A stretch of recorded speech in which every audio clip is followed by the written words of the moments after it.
What's up, everybody? Welcome back to the Fantasy Files podcast, where we talk about our favorite fantasy series and topics. As always, we are your co-hosts, Spencer and the newly engaged Gabe. Congratulations once again. Thanks, man. Dude.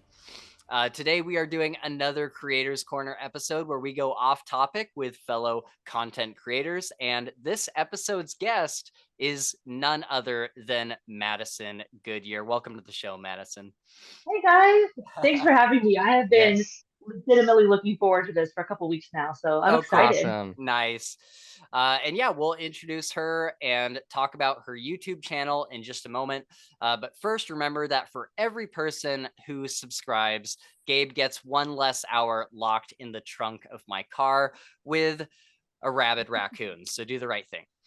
Our Twitter and Discord are linked below, as well as our second channel, where by the time you see this, we've gone through the whole first season of The Last of Us on HBO, and we'll be covering more shows and video games in the future. So check that out if you'd like. But with all these kind of formalities out of the way, let's introduce our guest. And first, I just want to check in with Gabe. How is the trunk right now? Is it warm or are you cold or what? No, it's freezing, dude. It's okay. Winter. It's cold. Is the and you just left me a pillowcase, dude. Yeah. That's all you left me to stay warm is a pillowcase. Well, how's the Wi-Fi out there? Not bad. Okay. All Not right. bad. Well, as long as you got Wi-Fi. Is the raccoons asleep? I'm assuming? Yeah, he's sleeping right now, dude. Okay, cool, Yeah. Sweet. All and right. I'm scared if I move at all, he'll wake up. Yeah. So I'm just perfectly still. You'll the arouse entire his time. anger. Like I have to, like, yeah, it's sketchy. You better hope that's all you arouse. Right. Nice. All right. Well, good luck, Gabe. We'll pass it over to Madison. So Madison, I wanted to get you on the Creators Corner because, first of all, I love doing these episodes because it kind of gives us a break from doing typically we do very in-depth book discussions, full spoiler discussions. And we kind of came up with the Creators Corner as a way to kind of take a break from that and just relax and, have a drink and just chill with other people that are doing the same thing that we do and talk about really anything. So it's a nice break. But also I love to get guests on here because a lot of times I'll be watching, other content creators do live streams or make guest appearances on other people's shows, like on Mike's book. You were on Mike's book reviews. And there's so many times where I'm hearing them say something and I'm like, oh, I want to chime in. And I'll send like a super chat or something to kind of chime in and talk a little bit. But it's like, I want to have like a discussion about what you just said. And so it's nice to bring them onto our show and have that opportunity to kind of go deeper on some of these things that we maybe have in common or whatever. So yeah, welcome to the show. We're super happy to have you on the Creators Corner. And do you want to talk about kind of what your channel is and how you got started and kind of what your overall journey has been? Yeah. So, I mean, it's kind of a running joke now that I'm not actually a booktuber. I just make videos sometimes. Okay. That's what I've been I really believed that for a long time. I was like, I'm not a booktuber. I just have this channel and every now and then I upload something.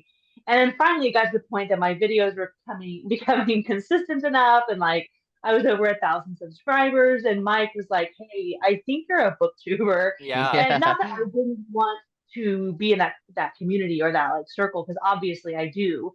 And in fact, that's kind of why I do, because I enjoy being included and being in the conversation and making these connections and these friends and stuff. So it wasn't that I didn't want to be associated with being a booktuber.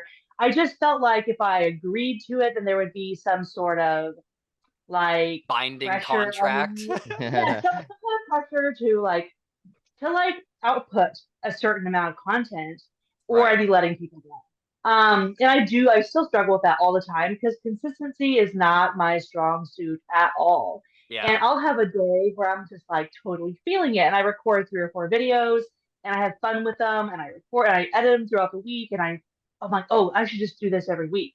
Why wouldn't I do this all the time? But then Right. I'll have 2 or 3 weeks go by where I'm just like, I don't know, like I just don't feel like I have anything to say.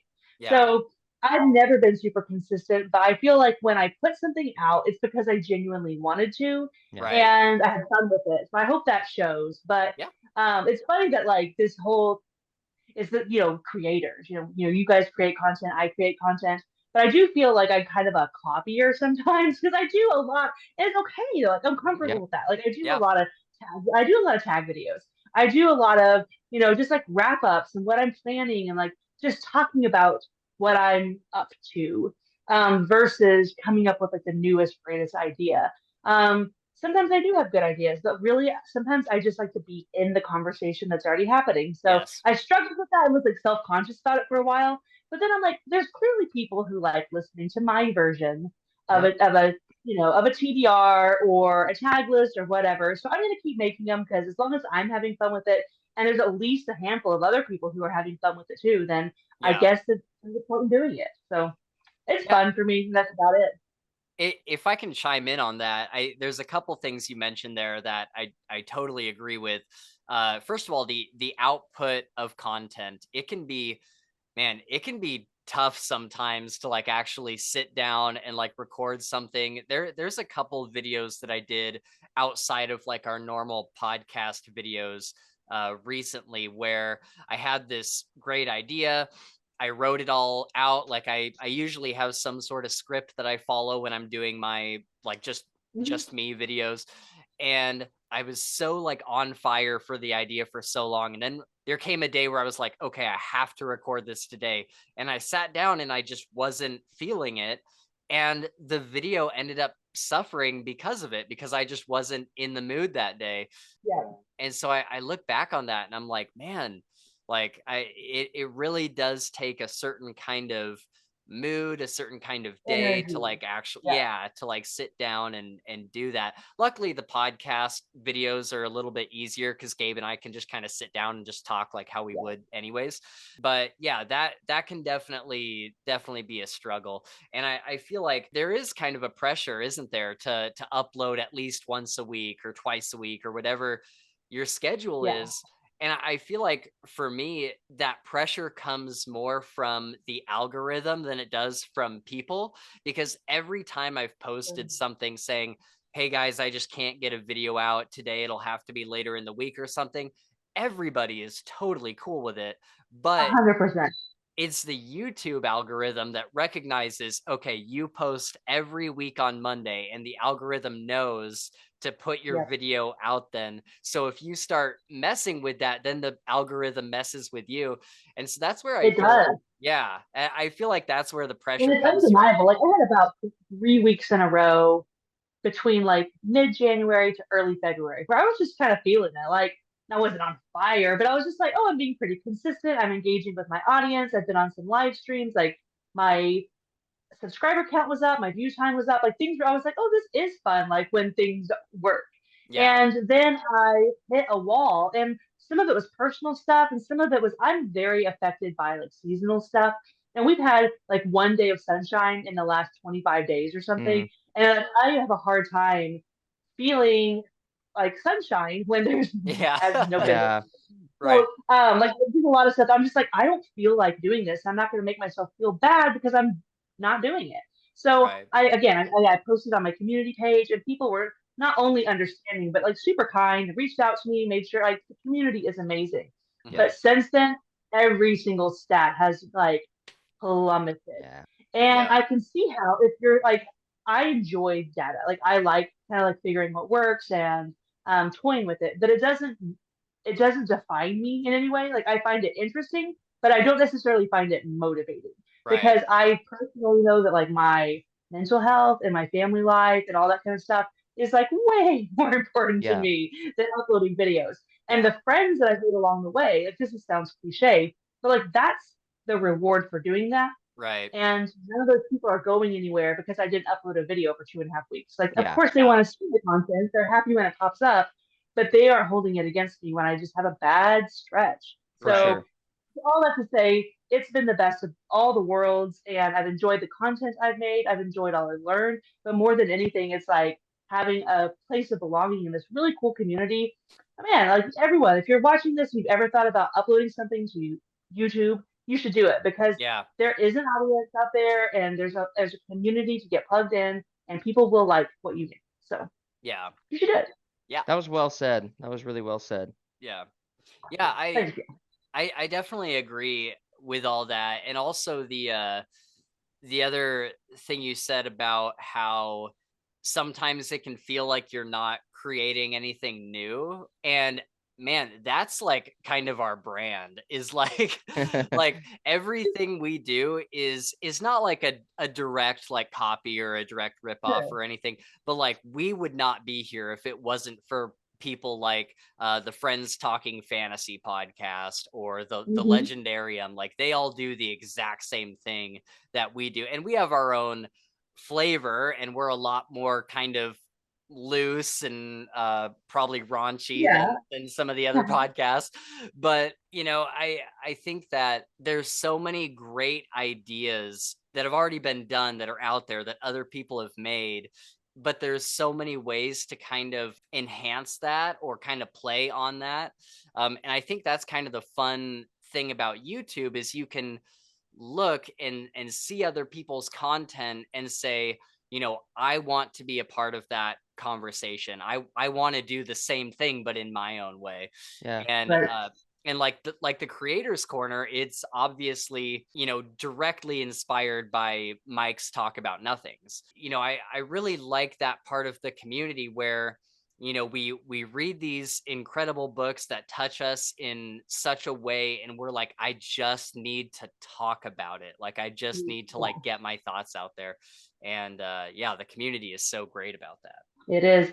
And I think what's important to remember is like what's important isn't necessarily being completely original. It's that you're being authentic, because Yeah. what viewers or listeners or anyone is coming for is you. Like that's what you're selling, is you.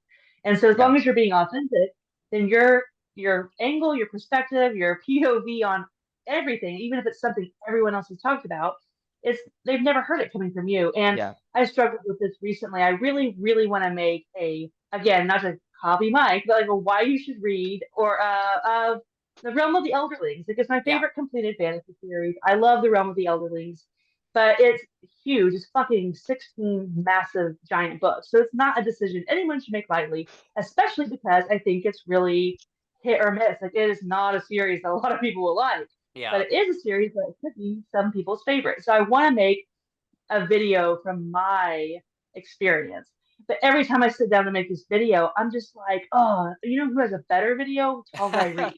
You know who has a better video? Mike. You know, because they're so eloquent, they're so well spoken, and mine's just Yeah. gonna be like, I love it, it's so good. But then again, like my brand of enthusiasm might be exactly what someone's looking for. Like maybe they Right. don't want, like, because Alex is like so well spoken and like, has polished, and like you can tell he practiced what he was saying, and like that type Right. of video is there for a reason, because there's a market for it, and some people need to be communicated with in that way. But there is someone out there who's waiting for someone like me with my brand of enthusiasm to Yeah. sell them. So I know I need to make it, but I do. Comparison will get you, even when you're aware of it. Yeah. Sometimes it's still. I was like 10 minutes into recording that, and I was just like, "Fuck this! Yeah. Like, why do we do that? I don't know." But I, anyway, yeah, I think what really helps me with that is whenever I do like a review for something I'm really passionate about, I think about like why specifically did it affect me in that way, like sharing something from like my own life that mm-hmm. it like really kind of attached, how it attached itself to me. And I think that is kind of powerful when people share like their own like It personal is. stories and like specifically like why it affected Right. them. Anytime I attach, and it's funny because I don't even do it on purpose, but sometimes I'm just like, oh, here's the book, and I'm going to read it for this reason, and that's why. And then sometimes the next one I pick up, I'm like, oh, okay, so I have a story to tell about why I'm reading this one. It always gets attention. Anytime I loop in a personal story about how a book made me feel, or why I decided to read it, or the first time I read it with, anytime there's a personal story attached, that talking point gets attention and gets Yeah. brought up, because people like hearing about you. Yeah. Yeah, so yeah, I think it's good to remember that, keep it personal, keep it authentic, because there's always a market for that. Right. Right. And not to go off on a tangent, but speaking of Realm of the Elderlings, Gabe just started Assassin's Apprentice for the first time. Yes. Oh boy. So I know it. I love that. I love it so much. I just always kind of like guard myself because I'm like, it's okay if people don't like it. Yeah. Because what's funny is, first of all, I love it. It's my favorite completed fantasy series. I could read it on repeat. I'm obsessed with it. I love it. But there were times, especially in that first trilogy, that I'm like, I'm not sure if this is for me. And then there are times that even once it was cemented as something I love, there were stretches of it that I'm like, okay, I'm having a great time. That I can 100% understand why this just won't work for a lot of readers. Huh. So Yes. it's really hit and miss, but I love it, and I hope you have a great time because it is a journey. Yeah, no, I'm excited. I'm only an hour in, but I like it. I've liked what I've read so far, so I'm looking forward to it. But that's funny you said that because just recently I'm into kind of like progression fantasy, some of it, Okay. like Cradle, or there's He Who Fights with Monsters, another one. And so I'm like, that's like what I love right now. Like over all other books, like Cradle is like probably my favorite series. And so me and Spencer have similar tastes in some days and different tastes in other days. And so I really just want him to like enjoy the series really bad because he's reading it. We did this whole thing, and he's committed to the first 4 books. They're only like, they're like 8 hours long, so it's not like a 30-hour book. But he texted me last night because he started the first one, and he's like, man, this is actually kind of cool. And I was just ecstatic, dude. But at the same time, like I know that like we like different things, and so I keep telling myself, I'm like, it's okay if he doesn't like this series. Like it's Yeah. he likes different stuff. Like recently, like Mike started, he's reading Tawny Man, and he is pretty mixed on it. Like he really likes the first book, and then the second book, and halfway through the third book, he's just like, I am not having a good time. yeah. And it's funny because the whole time I was reading Tawny Man, I'm reading this going, I don't think Mike's gonna like this. Yeah. And I knew that, and I was okay with it. I'm okay with that. And Yep. as he's reading, he got me so excited by liking the first one that now that he's not liking the second one or third one, I'm just like, it's personal, and it's not like, oh my god, Yeah. like, I get it. Because even as I was reading it, I was like, I see why this doesn't work for everybody. Right. But yeah, it is weird when you can like objectively look at something and be like, this isn't for everyone. I get it. I understand. Yeah. But then when someone actually is like, yeah, you're right. I don't think it was really for me. Like no one's being like rude or disrespectful at all. But even the nicest, like I'm like, okay. Yeah, I know. Yep. You get so personally attached to books. You really do. Yeah. Yeah. I was talking to some people on Twitter the past couple days about the King Killer Chronicles. And there was like maybe 2 or 3 people that said, oh, I enjoyed the first book, but I hated the second book. And I was like, how can you fucking hate the second book? Dude, it is so good. It is so good. I'm like, I like the second one even more than the first one. And so it's like it's like this whole discussion of like, man, it's so weird how different people are and how they can get completely different things out of the same book.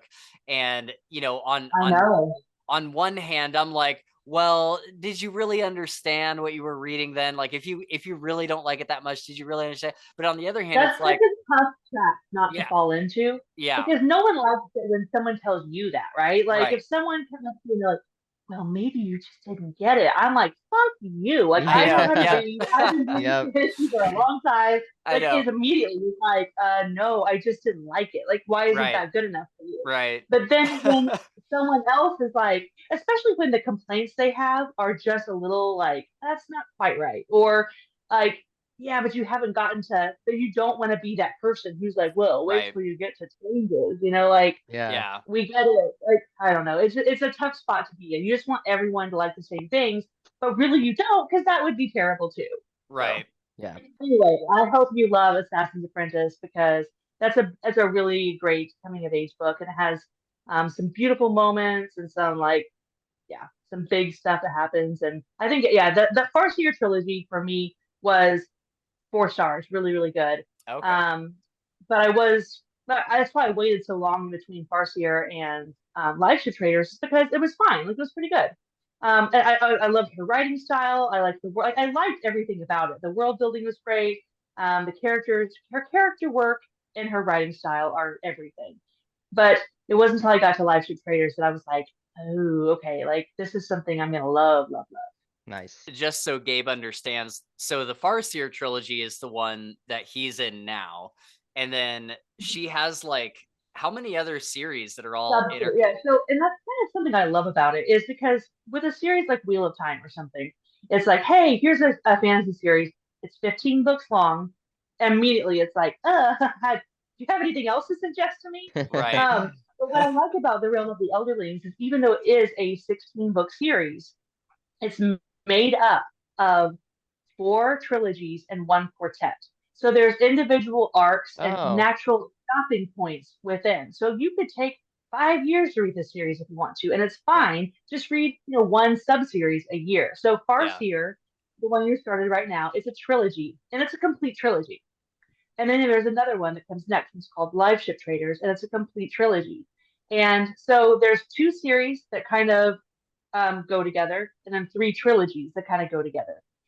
But so there's 2 different stories going on, but it all ties together really, really beautifully. But it's nothing that's like hard to follow or you have to keep a notebook and keep track of stuff. No, it develops really, really naturally and organically, and it just builds on itself to where at the end you're getting this big story that's like really fantastical and epic and cool, but you get to break it off into these smaller chunks and it just builds on itself really in a cool way. So that's I cool. like it because it's huge, but it doesn't have to be daunting if you don't let it be. Nice. Right. That's awesome. I like that. That's a great I way wish to, more series would do that, honestly. yeah, for real. It's kind of like the Joe Abercrombie of the First Law. So technically, I mean, it's 2 trilogies and 3 standalones, but really, you need to read them all. Like, Yeah, if yeah, anyone didn't read all 9 of them, they would be crazy. But Yeah. it's easier to sell 2 trilogies and 3 standalones than it is a 9-book series. for sure. For So sure. I have kind of a funny story about the First Law. I'm reading it now, and well, I'm reading Cradle now, but I am reading the First Sure. Law. So We're all reading a few series, yeah.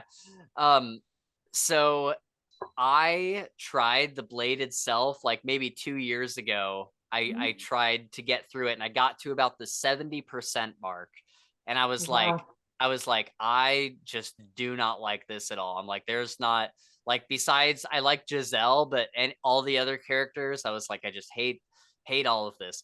And so I put that aside, and then enough people told me to go back to it that I tried a second time, and I got to around the same part of the book, and I was like, I just can't do this. I just don't like it at all. And then recently, maybe like a couple months ago, I picked up the Blade itself again because so many people were like, you need to read this. And I loved it. And I made it all the way to the end of it. And then I started the second book and I really liked that. And so now I'm on my way to the third book. And yeah, So what do you think changed for you? I think just me changing as a reader, because like 2 years ago, I was really into like single character focused stories like a Dresden Files or like a Night Angel. I was really like specifically into assassin or roguish kind of characters. Yeah. And I feel like the First Law just wasn't hitting that for me at all. But over the past, yeah, and like over the past couple of years, I've expanded my reading significantly to encompass, stories with many POVs that are all kind of going on and finding a way to enjoy each POV. And like reading something like Wheel of Time. I started Wheel of Time in the past couple of years, and so I think learning to love some of these other series that when I came back to First Law, like when I read it this last time, it was not a problem at all, which is so weird because the other 2 times I tried it from the beginning, I was struggling with it. And I was just like, I am just not enjoying this at all. But then when I came back this time from the beginning, I was like, this is awesome. I like this a lot. And Well, so good. it's so weird. Now you're correct. Yeah. Gabe and I were talking about this a couple episodes ago where we were saying it's so funny how you as a reader grow and books that you wouldn't have liked several years ago, you like now. And it's funny because the book doesn't change, right? It's you that Right. changes as a Yeah. person. And True. so it's cool to see that kind of progress. And It like, is. I was watching, do you know Josh from Red Fury Books? You know who that is? yeah. He's gonna, okay, so I was watching, he did a birthday tag video. It's his birthday, happy birthday, Josh. He said that one of the questions he's doing in this birthday tag was like, what is something that you're like really looking forward to reading? It's some kind of generic question, but basically his answer was, yeah, he's focusing on reading some classics this year. And he's like, what I'm looking forward to most are all these classics that I read in high school, because every time I've read a classic that I read in high school as an adult, I appreciate it so much more now that I'm, 30 something versus when I was 15 and being forced to read it. And Yeah. that's such a good point. I've started dabbling in some classics as well. I don't feel the need to be like, oh, I have to read this so I can say I've read it. But there are some that I'm like, listen, if a book has stood the test of time for 100 years, there's probably something to like there. And I wasn't in a high school situation where I was forced to read a lot of stuff I didn't want to read. But there are a lot of books that just kind of sound boring for no other reason than the fact that they're old. Right. And every damn time that I pick one up, I put it down at the end and I'm like, what the fuck? This is so good. Like, does everyone know that Kill a Mockingbird is so good? Oh, like, yeah. Yes. or like whatever. So I thought that was a good point he made. Like, the things I'm looking forward most to reading are things that I thought I didn't like that I probably do now. Yeah. It's good to try things later, even if you tried it maybe a couple times, if you know that you're in a different headspace or that you've matured or that your tastes have developed some. It's Yeah. never the same reason we tell our kids to, hey, just because you didn't like this when you're 2 doesn't mean you're not going to like it when you're 10. Yeah. Yeah, it's really cool. I'm glad you're liking it because I think those books are excellent. Have you Yeah. ever tried? I know you audio some. Have you ever done the Stephen Pacey audio for those?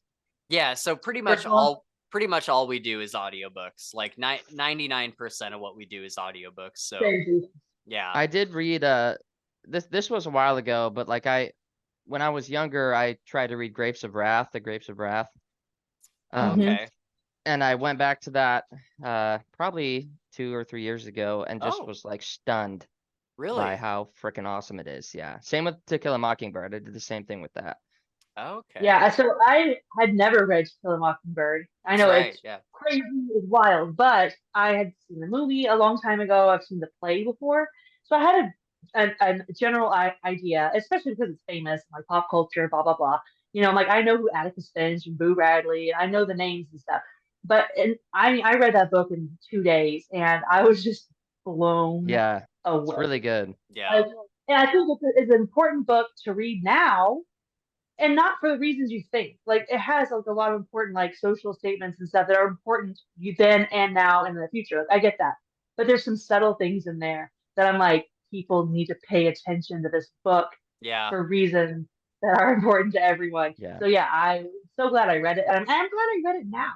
Like, because I'm afraid that if I had read it when I was young, I would have been like, oh, I've already read that. I'm learning new things. Yeah. But as reading it right now, I think I got a whole nother level of appreciation for it. So I'm loving this idea. I'm picking up classics here and there. I'm not making myself do one a month or anything, but yeah, I'm picking some stuff up. My brother has started reading this last year, and he is drawn more to kind of like navel gazing, like introspective stuff. But we have a good balance though. So like we'll kind of like, I'll make him read something fantasy, and then he'll make me read something serious and grown up. But Nice. That's cool. Yeah, so it's really hard for me to read classics. I've tried before and it just hasn't really stuck with me. Although I do love To Kill a Mockingbird. It's a really how good could you book. not? I mean, Yeah, it's it's so good. There's also a classic that I really liked that they made us read in high school called Friedrich. It's like FRIEDRICH. And I forget who writes it, but it's about a Jewish boy during World War II in Germany. And oh man, that if you want a book that'll make you cry, like that is it. It's really, really, really good. Yeah. I've really enjoyed also revisiting some classics via audio, because once things are in the public domain, then they are free. So Yeah. people can create the audiobooks and stuff, and they can go up on YouTube. And what I've noticed is that Audible in their like Audible Plus catalog. Have you guys like dug through that at all? If you're an Audible Yeah. member, you Yeah. have access to Audible Plus. There are a ton of classics in there. But the best part is they've been re-recorded by Audible, and so they're done by like celebrities and actors and stuff. So like I read, or I listened to Frankenstein read by Dan Simmons, and Oh, it was so good. And I had read Frankenstein before that, but it didn't hit quite the same. You know, it's just like a Yeah. little different. So I've really enjoyed kind of digging through those Audible archives and pulling some out that are already on my radar, but re-recorded by somebody kind of impressive.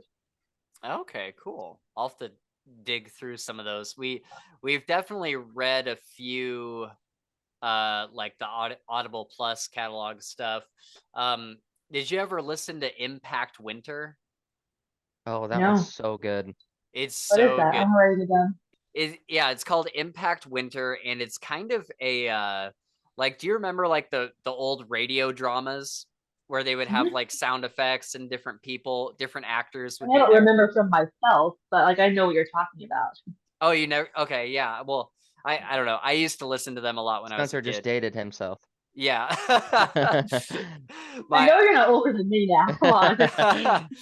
I don't know. I used to when I was young, my grandma would give me like rides everywhere, and she had like this big box of radio dramas that were on like cassette tapes. And so we would like every time we were in the car, we would like put this radio drama in and we would listen to it. Is that like Um, Adventures of Odyssey? Did you ever yeah, listen to like those? or like there was like Hardy Boys ones. There Yeah, no, was I know like what you're talking about. yeah, there was like detective. I like the They detective nowadays ones. they call them graphic audio, and I'm like Yes. this is yeah, yeah, Yeah. Right. I love Yeah. that. Yeah. So yeah, this is pretty much like a graphic audio, but I think it's done better than the graphic audio ones. I can't remember if it was zombies or vampires. Vampires, Yeah, yeah. yeah, okay. So it's kind of this kind of Last of Us apocalypse kind Yeah, of thing that's post-apocalyptic.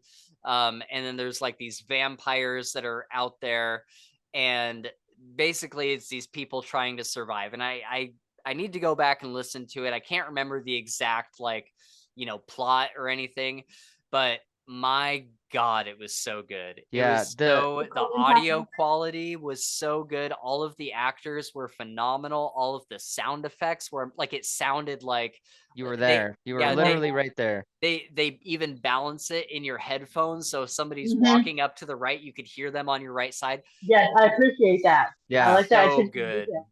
I It's think Yeah, the best one I've ever done like that was the Thrawn trilogy. Have you guys ever read the Star Wars novels? uh-uh. I haven't. I Okay, should.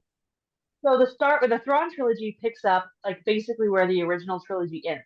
So if Oh, you want to, if you're that way, you can pretend like the prequel series and the sequel series just don't exist and follow this novel order. And there's like an incredible, like that's where Star Wars fans come from when they're frustrated, is Yeah. because there was all of this waiting for them to use and they just didn't use it. Oh my gosh, oh, so Right. good. Anyway, yeah. so this Thrawn trilogy is what I would recommend starting with.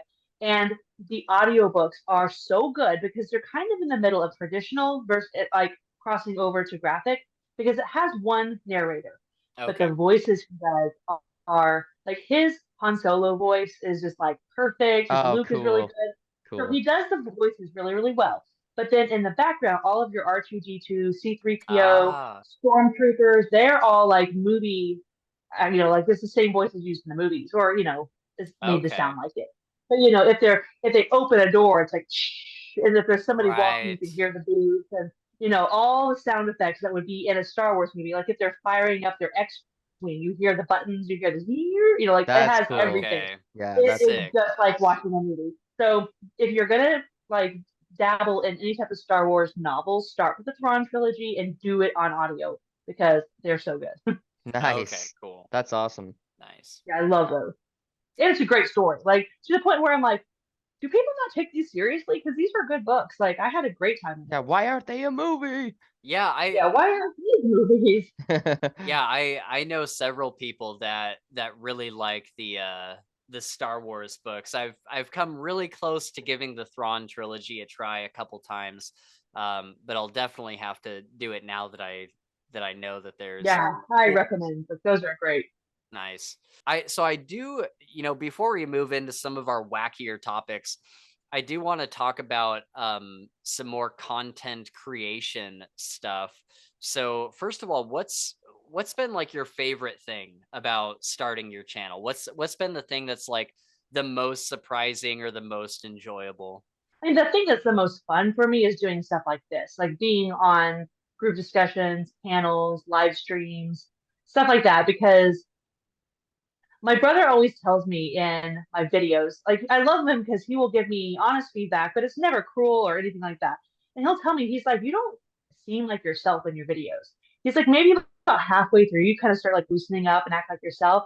And I'm like, I don't know why. It's not like I'm nervous or I feel like I have to be a certain way. And Yeah. he's like, I don't know, it just feels so staged. It doesn't feel like you. And so I feel like when I can do stuff like this, then I can just be Yeah. myself a Yep. little more, and I'm less self-conscious going like, am I acting like myself? Like, getting Yeah. tired of my head. So I really enjoy this kind of stuff, but that's because it all comes back to the connections for me about making friends and having fun. And I know I'm a grown up and like life is not all about having fun, but the point is like this can be like we don't Right. have to Yes. take this seriously. Yeah. But Right. I do like making videos. So I record everything off of an iPhone 11 Pro Max. So Yeah. like I don't have like any equipment or anything like that. Like I have this little lapel mic right here that I can plug into my phone, and it does a decent job. I've got a ring light, like a selfie ring light, and I just do the best I can. So I record off of my phone, and I edit on my phone. I do basically every single thing I do for my channel, I do from my phone Nice. because That's I'm just wild. kind of intimidated to move beyond this little rectangle I carry Yeah. Right. around. And Yeah. that's why I asked you if you had an iPhone, because I feel like an 11 Pro Max is a solid iPhone. I just got the 14. Anyways, we don't have to talk about iPhones, but they're so good. Like the picture is You can great. do whatever you want, You really. can Yeah. edit, you can do all that. They're powerful enough to make that happen, which is cool. Yeah. So like, I really, it's funny because on one hand, part of me is like, I want to learn to do more. Like, I would like my videos to look nicer. I'd like to do more. But on the other hand, like for the type of content I'm creating and the amount of content I'm creating, it's not bad, right? Yeah. Like, No, yeah. I've seen worse. And I just kind of feel I'm like, okay, if I get this program on, here's the thing about me. I'm not very good at self teaching. I'm a really fast learner. So I'm like, I want somebody to come to my house and I'll like write them a check for their time and just spend like one day with me. Like, show me how to use this program. I can learn. You only have to show me once. Show me how to set up a camera. I'll learn. You only have to Yeah. show me once. And I'm much rather like someone walk me through it and then Yeah. I'll just Right. know it. But whenever I sit down and try to like, Figure today it. I'm going to sit Yeah. down and learn how to use this editing program that I've already paid for. It's on my computer. I have it. But I sit down and I'm just like, nope. Like I don't even want to watch a Yeah. YouTube video about it. Yeah. I want somebody there because I kind of shut down when I get too much information. Like Yeah. if I Sure. opened up a YouTube video and it's like, all right, first of all, turn on your computer. I'm like, no, no, no, no. I'm like, bullet point. I just want to know what I need to know. So Yeah. yeah. So part of me wants to like dabble with new stuff, but then the other part of me is just like, I don't know, like maybe you've got a good thing going. You should just leave it be. Yeah. Well, yeah, so I was gonna ask you about that because I was curious how you were editing your videos. And you mentioned on Mike's book reviews that you'd like to get like a title card and all that kind of stuff. And Yeah, I think that would be fine.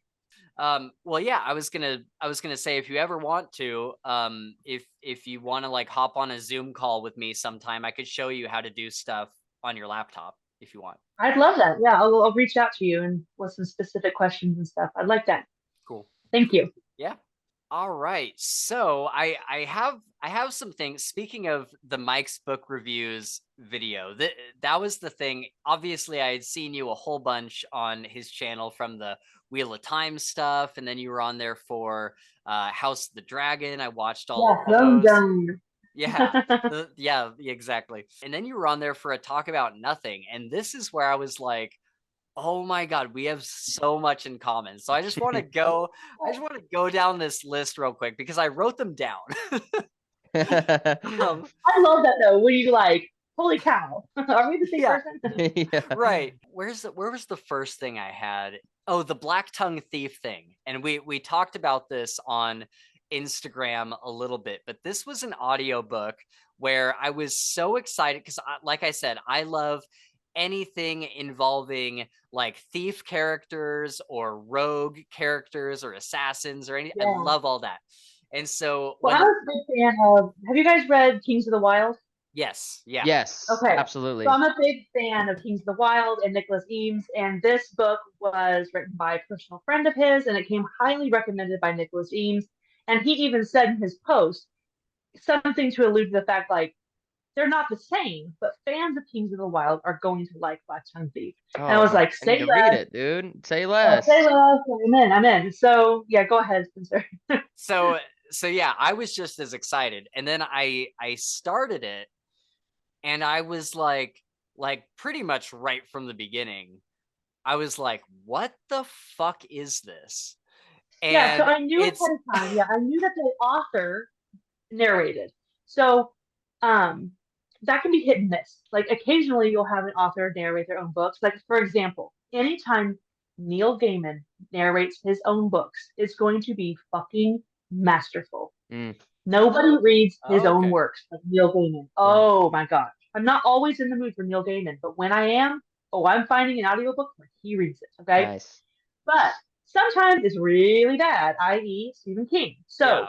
I was like, this could be hit or miss, but like it's a passion project for them. Like I could understand if you had the skill, you'd want to put your own voice to your own characters because the narration can contribute or take away Yeah. from a really good story. So I was excited, but a little leery. Anyway, go ahead. I'm just like interjecting. Like, No, you're good. It's great. So yeah, so the author is narrating his own book.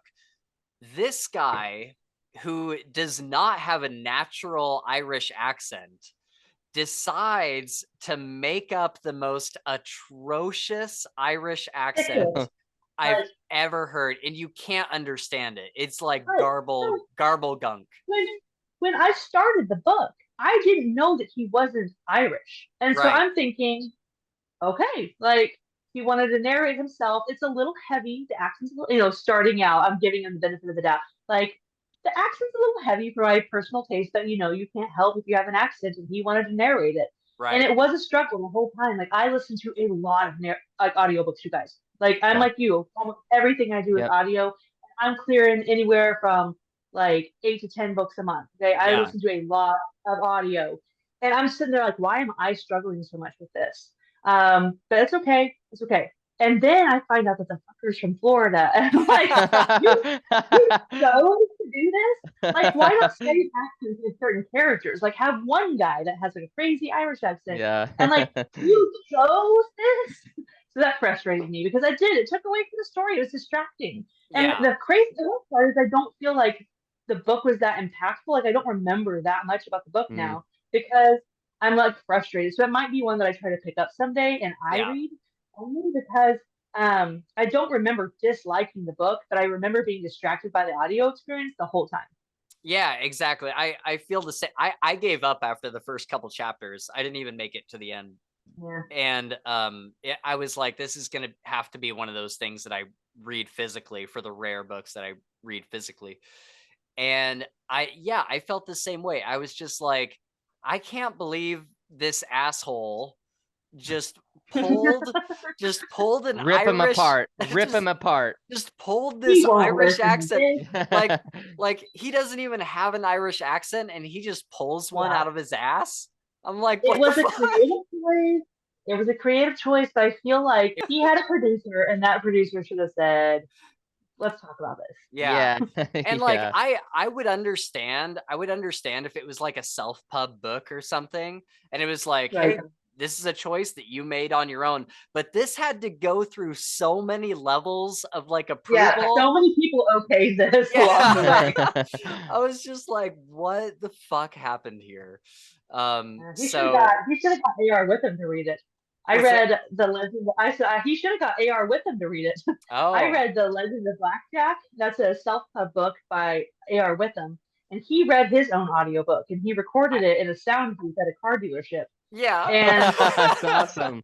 That's so awesome. this guy, I had never heard of him. And I left a comment on one of Andrew's videos, and Andrew was recommending it. I was like, hey, this sounds really good. I'll have to keep this in mind. And Andy messaged me on Discord and was like, hey, I'm the author. No, he's super great. No pressure. But I'm going to send you a copy of the book, and here's an audio link. You can read it if you want. You can review it or not. Totally up to you. But I just wanted you to have a copy. And I was like, wow, it was really good of him. And when I was like, oh, it's like 12 hours long, and I got the audio. Like, why not? Yeah. And then I saw that he read it, and I was like, oh, this could be bad. It was so good. Nice. That's awesome. Yeah, not only did I just genuinely like the book a lot, but the audio experience is awesome. And I was like, you need to be reading audiobooks as a job. Yeah. Yes. I thought, if I didn't know ahead of time, I would have just assumed he was some professional that had to be somewhat low level if he's doing self-pub stuff, if he was being able to be afforded by a self-pub guy. But I assumed he was a professional audiobook reader. Like, he was really good. So That's cool. I saw you guys talking about The Legend of Blackjack, and it got me interested, but from what I understand, it's like a junior high, like middle grade level book, right? Here's the thing. I would say it's definitely darker, more violent, and has heavier, darker themes than something like Harry Potter. And Harry Potter at times gets pretty dark. Yeah. Like, there's some stuff in here, like with some necromancy and like some like twisted dark surgery stuff that I would not let my middle schooler read at all. Yeah. Because I think it's too dark. So that's the general concept of the story does kind of have like a YA, not YA, because I'm more likely to enjoy middle grade personally than I am to enjoy YA. Yeah. Like I would be more likely to pick up Percy Jackson than to pick up Shadow and Bone. Like, that's really? just personal preferences for myself. So it does kind of have a middle grade story structure, and it's about like a 14-year-old boy who it's a portal fantasy. Like, he gets taken from his bedroom into a fantasy world. So the main protagonist is a 14-year-old boy. But that's kind of all that keeps it middle grade in my mind, because it does have adult themes and some pretty dark moments. Okay. But it's something that if my kid came up to me when they were like 16 or 17 and wanted to read, I'd be like, sure. Yeah.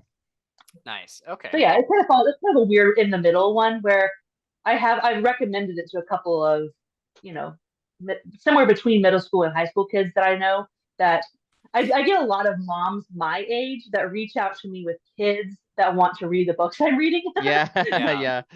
They're like, my kid's a nerd. Do you have any recommendations? Nice. But yeah, I think it's a good book, and definitely I know I don't read a ton of self-pub, and the only reason is because I am kind of new to reading being my main hobby. Yeah. I started reading in the summer of 2019. It's kind of when I put my foot down and was like, I want to be a reader again. Like, I want to be a book person.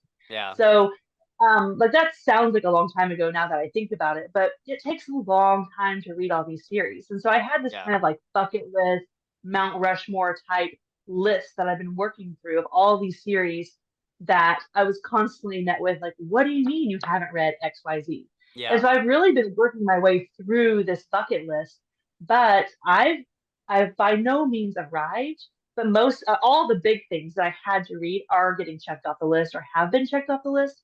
And so I'm open to it. I'm definitely open to it because I know that there's some hidden gems out there. Yeah. And at this point, everything I've picked up that's been self-pub has been really good. I'm about to read, what's the first book called? Those Ryan Cahill books. Oh. Of Blood and Fire. Yeah.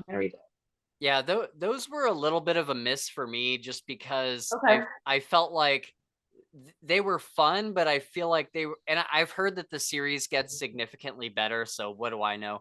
But the first book just felt like standard fantasy. Like, you got your elves, you got your dwarves, you got your dragons, and I was just kind of like, okay, like it just didn't feel like anything new.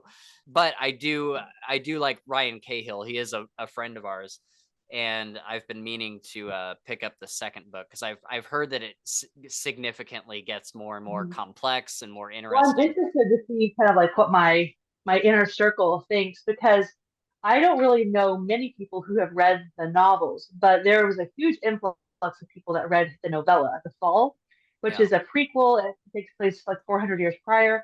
And I guess Ryan reached out to Mike and he said, you can read this first. Like, there's no suggested, there's no big reason to read it afterwards or no big reason to read it first. Like, you can read it first. It's a prequel. Yeah. So Mike read it. He really liked it.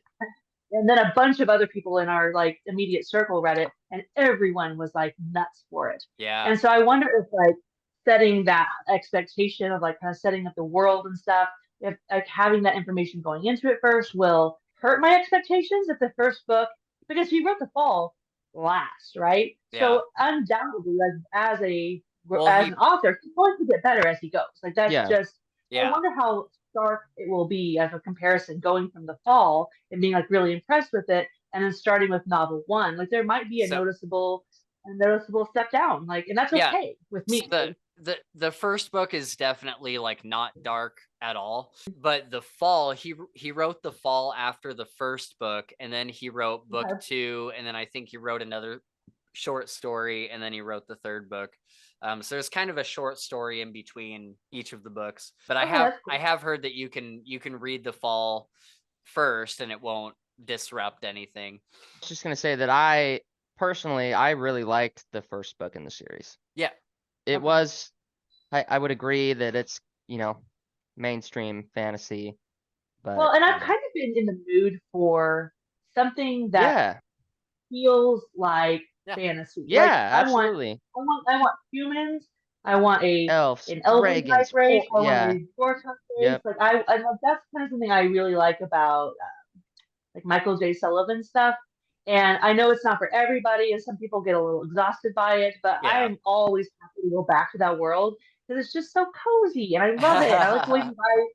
I like the way he writes characters. Like it's not always totally original, but like when did I ask for that? Like when did I say that I need everything to be original? I didn't. Yeah, I'm about delivery. Yeah, that's more than fair. I totally understand why people like Michael J. Sullivan's work. It's never worked for me. I didn't really enjoy any of it.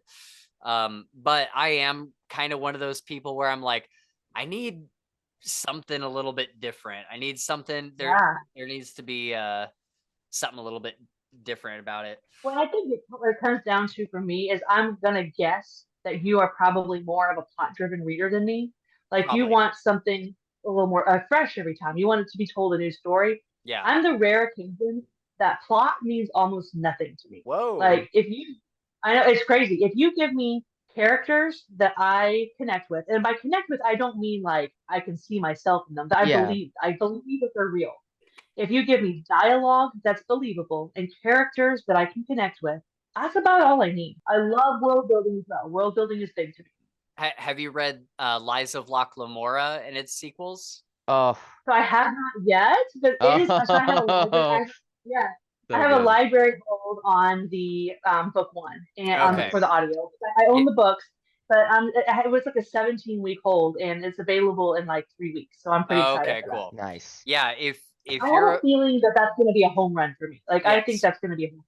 Absolutely. From everything I've heard. I fought it for 8 months, a year. Yeah. And I read a little bit, didn't like it. Read a little bit. Well, not didn't like it. Just wasn't for me at the time. And then finally Spencer's like, dude, go fucking reread this series like right now. And I did. And that was like astonishingly good. Yeah. Before I knew it, you were on like the second and third books. It's so good. And here's the interesting thing too, is if you are a character driven reader, like that is the series for you. Like, because the plot, like the plot, the plot in the first book is fine, but the plot in the first book is good, but in books 2 and 3, it's just fine because it doesn't, like book 1 has this really interesting story. And then books 2 and 3 are just like, hey, let's take these fun characters that we've made and throw them into like a serialized kind of thing where it's a different adventure every time. Yeah. And so that's a ton of fun. But sometimes I do want like a big story. Like let's start something out like a big story. But I also have room for stuff that's serialized. And I think that is what makes Dresden so special is it's both. Like it is serialized. You know, each book contains a case, a story, Yep. It features a new favorite sidekick. Like, I like that it is very serialized because it's literally files. But it has one of the biggest overarching stories I've ever followed in fantasy. So you Yeah. get both. And also, it's the only series that I think I can truly say is 100% character driven, but it's Yeah. also 100% Yeah. plot driven. Like, it Yeah. has everything. It's That's got It's awesome. I a, feel like a we great don't get a mix. lot of people that read the Dresden. The Dresden Files is why we started this entire show. Yeah. That's I wonder with the name. yeah. Yeah, That's exactly. literally why Spencer got me hooked on him 4 or 5 years ago. Yeah. And we'd call each other every night and I'd be talking about what I read for 2 hours or whatever. But yeah, I'm glad that you read him and liked him. Who's your favorite Dresden Files character? For me, I know I can answer this for Spencer, I think. I would probably say Molly. Yeah. Okay, that's a good answer. Molly is probably mine, or maybe Marcone. Marcone, okay, yeah. Yeah. I would probably say, and this, I know I'm gonna be an outlier, but I really like Thomas. Oh yeah. Yep. Oh, I love Thomas. Thomas is So- my dude. And then of course, shame on me, Mouse. Yes, shame on me. You're gonna have to edit that I out, love dude. it. So for Yeah, me, so Mouse. I'm a weird one where I very rarely is the main character ever my favorite character. Yeah. And that is in books, and that is in TV, that's in movies, like, Yeah. and it's done on purpose. Like, it's a writing tool. It's the main character is there to drive the plot forward, Yep. and then the side characters are the ones that give like quirks and personality and Yeah. things that the readers can relate to. But I think Dresden Files is the one of the few examples where the main character is my favorite character. Like, Nice. Harry is one of the coolest fictional Yeah. characters I've ever read, and the fact that we are getting it from his POV, in that unique style of retelling something, like, I really connect to that. But it's one also where if anybody came up to me and named any secondary character as their favorite, I would be like, yes. Yeah. Yeah, definitely. Yes. Yeah, Like, there's definitely. no for sure. wrong answer when it comes to Dresden Files, Yeah. because it has, how did he write, I don't know, maybe 25 characters that could be Yeah. someone's favorite? And Yeah. you're like, I can see that. I can see that. Right. How do you Yep. do it? I don't know. I don't Yeah. know. But yeah, those are great. I would love to reread those at some point. And just kind of do them in a palate cleanser or whatever. I just think that Marcone is like one of the most well-written villains. Like, is he really a villain? I don't know. Yeah. Like, he's such a good character where it's like, Those are like, my favorite types of characters. Are yeah, I like hate to say some, morally gray because it sounds so cliche Yeah. or whatever, but Oh, someone that's like, what it is, yeah. yeah, because all of us, like, I don't know, like, but you're always in situations where you're like, given this much power, you don't know if you'd be a good guy or a bad guy. Yeah. right. And he has money and power and influence. And I mean, of course, like, he's given us plenty of examples of how he is a bad guy. He made choices I wouldn't make. But Yeah. then again, at the same time, he's relatable. You understand him, and he's got those faded dollar bill eyes. Like, Yeah. every time, I'm like, we get it. Yeah, Yeah. that's awesome. Yeah. All right, so I want to burn through this list real quick just because I thought it was funny. Yeah, that's it.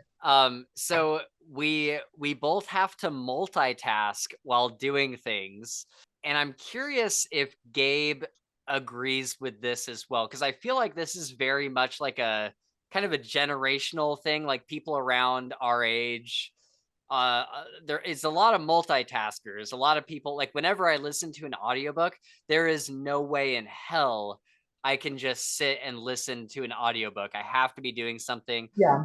If I'm watching TV, at the bare minimum, I have to have like my dog there and like just like kind of pet him. Yeah.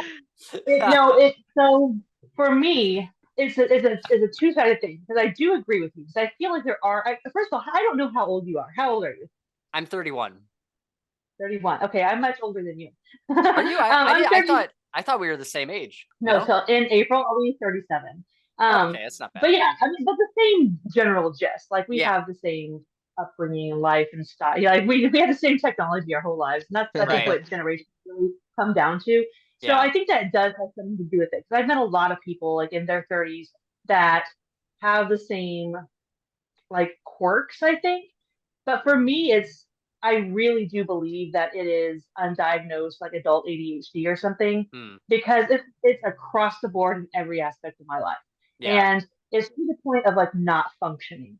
It's not like I'm so silly, like I can't listen to an audiobook unless no, it is like I cannot do anything unless I'm doing at least two things. Right. So, I mean, like I don't even go into the shower without having a shower speaker with me because it's almost like it feels like wasted time because I Yes. have Yep. too much energy for the space I'm in. Yeah. And it's funny because I'm not even like, oh, I'm so productive. I schedule out my day. Like I'm not Joe Rogan over here. Right. But when I do something, I feel like I just I cannot focus on folding the laundry if I'm not also listening to a podcast or a book. Yeah. And the same with like watching TV. I know it's rude and people hate it, but I am a phone scroller while I'm watching TVs or movies. But what people don't understand from the outside is that's how I connect to the show and that's how I retain information. If I'm trying to only focus on the show, I You're gonna lose just it. my mind drifts. Yeah. My mind drifts and I don't retain anything. And that's why physical reading has become so difficult for me. Yeah. Is because I'm like drowning in this little quirk of mine. And when you read, it's basically the only thing you can do. Like unless you can get good at reading on a treadmill or something, you don't have a lot of options. And Right. so I've recently seen like a doctor about it because I'm like, I feel like it's controlling my life. And one suggestion I got was just to set a timer and do like 15-minute sprints. And this is the reason that I love sprints. And I've never hosted them again because I feel like I don't have a great setup for hosting because my phone and my internet. But I do like sprints because I come from direct sales and multi-level marketing. And this idea of a power hour is very effective, where you just really schedule out an hour and you say, hey, I may not be able to get everything done, but I'm going to hyper focus on some areas for a couple minutes at a time. And it makes it easier for people like us who like really get distracted. And so I'm like, I'm going to take that same concept and every day I'm going to sit down and eyes only read for 15 minutes. And that's not very long at all. But right now, I feel like that's about what I could do before I would just, it would be pointless. Like I'd be looking at words and not absorbing them. And then the idea is that I'm going to increase 5 minutes at a time every couple, every couple of days.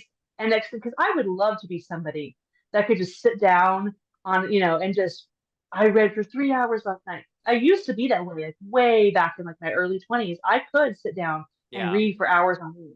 And the goal is to get back to that because as much as I love audiobooks and they're such a great tool, and I'm never going to give up audiobooks. I love them. I'm obsessed. But I want to be someone who can sit down with these hundreds of fucking books I own and read them and not feel like I have some kind of weird handicap. So it's funny because I do love audiobooks. I'm a champion for it. And I know that I'm kind of like silly with my quirks, but I also know that like I'm struggling and I need some help. And like it's spilling over to other areas of my life.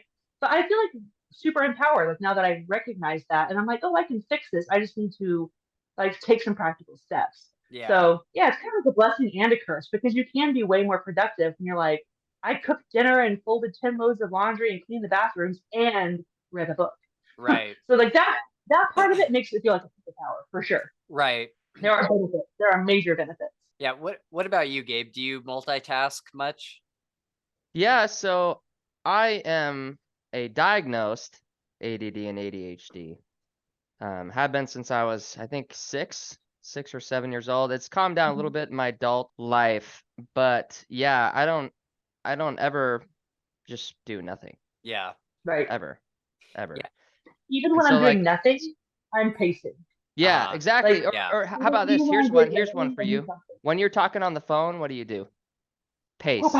Pace, dude. Every time. I'll walk in circles and I don't even know I'm doing it. And my fiance's like, why are you walking around like that? I'm like, I just want to walk around. I just I'm have to. I tell my dad, it bothers him for some reason. I'm like, Dad, I won't be able to focus on the words you're saying. That's or the unless I'm conversation moving. Yeah, for I'm sure. Like, I'm moving. And Dude. like, It's like it like, makes it have real you? or something. So you're undiagnosed. You said like when I was younger, I tried When I was taking like younger, Ritalin and Adderall. Were you ever prescribed any of those? Yeah. So I said undiagnosed, but honestly, when I was younger, it was funny because I was telling a friend this recently. That's kind of like a core memory, like an inside out moment for me. That I remember being diagnosed. I went and I spent 4 half days in a row. So I was there from 8 until lunchtime. And I remember this specifically because I got to eat my lunch there and pack it. And I was homeschooled. So that was a really big deal for me that I got to pack my lunch and take it somewhere. crazy the things you remember, right? Yeah. So I remember it being such a fun experience. I was with a psychiatrist, an actual psychiatrist, and I was everything from ink blot tests to hearing tests Yeah. to like all these like activities and stuff. And I was diagnosed and I was medicated. And we cycled through for a few things. You have to remember this is like the mid 90s. Yeah, And yeah. so they don't have all the same options then as they did now. But we could never get my doses just right. And my mom really felt like it affected my personality. Yeah. And since I was homeschooled and my diagnosis was legitimate, she just really felt like, I feel like there's things we can do at home to just accommodate her Yeah. situation versus Yeah. medicating her because it affected Absolutely. my personality so much. But at the same time, like I feel like the same as you, like I feel like it calmed down quite a bit for a good section of my life. But in the past 3 or 4 years, I'm like, wait a second, like I'm not just like lazy or weird. Like I think this is this thing I have like manifesting itself again. And so, like I said, I kind of like just like grabbed it by the horns and I'm like, we gotta do something because you are not functioning. Yeah. Yeah. Now. For sure. It's Yeah. good. Like it's cool. So like to be like, I think I've got something going on, and sometimes it's weird because ADHD it can feel like a superpower at times. Oh, Yeah. absolutely. Yeah. Yeah. There's some mania, ups and downs for sure. Because I remember the medicine, it would work, but I totally agree. It would just make me. I remember like so when I was 15, I had my driver's permit, and I was on a lower dose of Adderall, and I would take it, and I couldn't. Like I was a great driver even before I was 15. My dad let me drive all around, Yeah. the neighborhood. I was really good at it. And I would take it and I would just be so paranoid. So I'm like, wait, am I too close to this line? Oh, Yeah, I mean, it is. It's meth. what? It's like speed. it's Yeah. it's Yeah, speed. It's exactly. like and it's supposed to counterbalance this because we're so up and it's supposed to bring us down, like whatever. But like it's hard to any type of thing, anything that alters your mental state or your personality, it's just hit and miss because I think there's a lot of benefits there for some circumstances. And for Yeah. some A lot of circumstances, variables. That's it true. can there's Yeah. And two everybody's variables. different. That's just how it is. It's all chemistry. It's all chemistry, and every single person has a different chemical makeup. So it's gonna be tricky finding the right dosage and stuff. And you just have to get to a point where you're like, am I ready to go through the ups and downs of finding what's right in order to feel better, or can I just Can I just like accommodate myself? figure Like, Yeah. accommodate? Yeah. Because there are tools. There are plenty of Oh tools you yeah, can use, even totally. like diet and exercise and hydration and freaking sunshine. Like that sounds so Yeah. silly, but all of Yeah. those things are Yep, contributing factors to behavior. So for sure. it's interesting for sure. So let me ask you, Gabe, because the next item on this list is that Madison and I both obsess over hobbies. So do you? I feel like you don't really obsess over things, or do you? I don't know. No. No, I Okay. don't obsess over anything. I'll have kind of like manic episodes Sure. where like let's say like video games is a good one. Like BioShock. I just played BioShock for the first time, BioShock Infinite. And that I was obsessing over. I was during Right. the day at work, I was thinking about about it. BioShock. Yeah. But then now I finished it and I'm like, I don't want to play video games like Right. now. So I don't. Yeah, I think Um that's pretty normal too, to like hyperfixate on something for a yeah, while. that's it. It's hyperfixation, Take exactly. it out of the system and then you move on. Yeah. Yep. think And that's then like Cradle was one. Like Cradle's probably one that I do think about even when I'm not reading it, just because I freaking love the series so much. I But love that. yeah, Though. I don't I don't obsess about much, no. Yeah. I feel like growing up, especially growing up, I would like obsess about things like certain movies and Yeah. stuff. When I Like was younger, I did, but yeah. by the time I was like 16, I was, something cool would come along, and again, just hyperfixation for a week or whatever until that thing Yeah. was done, and then I would just go on. Right. Yeah, there would be like months at a time where the only movie I would watch was like Meet the Parents with Ben Stiller. Oh, And I would just watch that over and over. And then Okay, my Ben Stiller hyperfixation movie was Zoolander. Oh, nice. okay, nice. Yeah. Awesome. Like a weird hyperfixation, but I probably watched that movie 45 times. That's Yeah, awesome. right, That's yeah. a great movie. Yeah. Great movie. It's Yeah. so underrated. It's Yeah. hilarious. Yep. And then you mentioned Quest for Camelot on Mike's book reviews, and Oh, that was like, listen, dude, I watched that's that the so many cartoon one, yeah, right? Like, oh my God, me too. Yes. I watched it so many underrated. fucking times. Like, I want to Yes. talk for a second about the criminal underrated movie Quest for Camelot. So, Yes.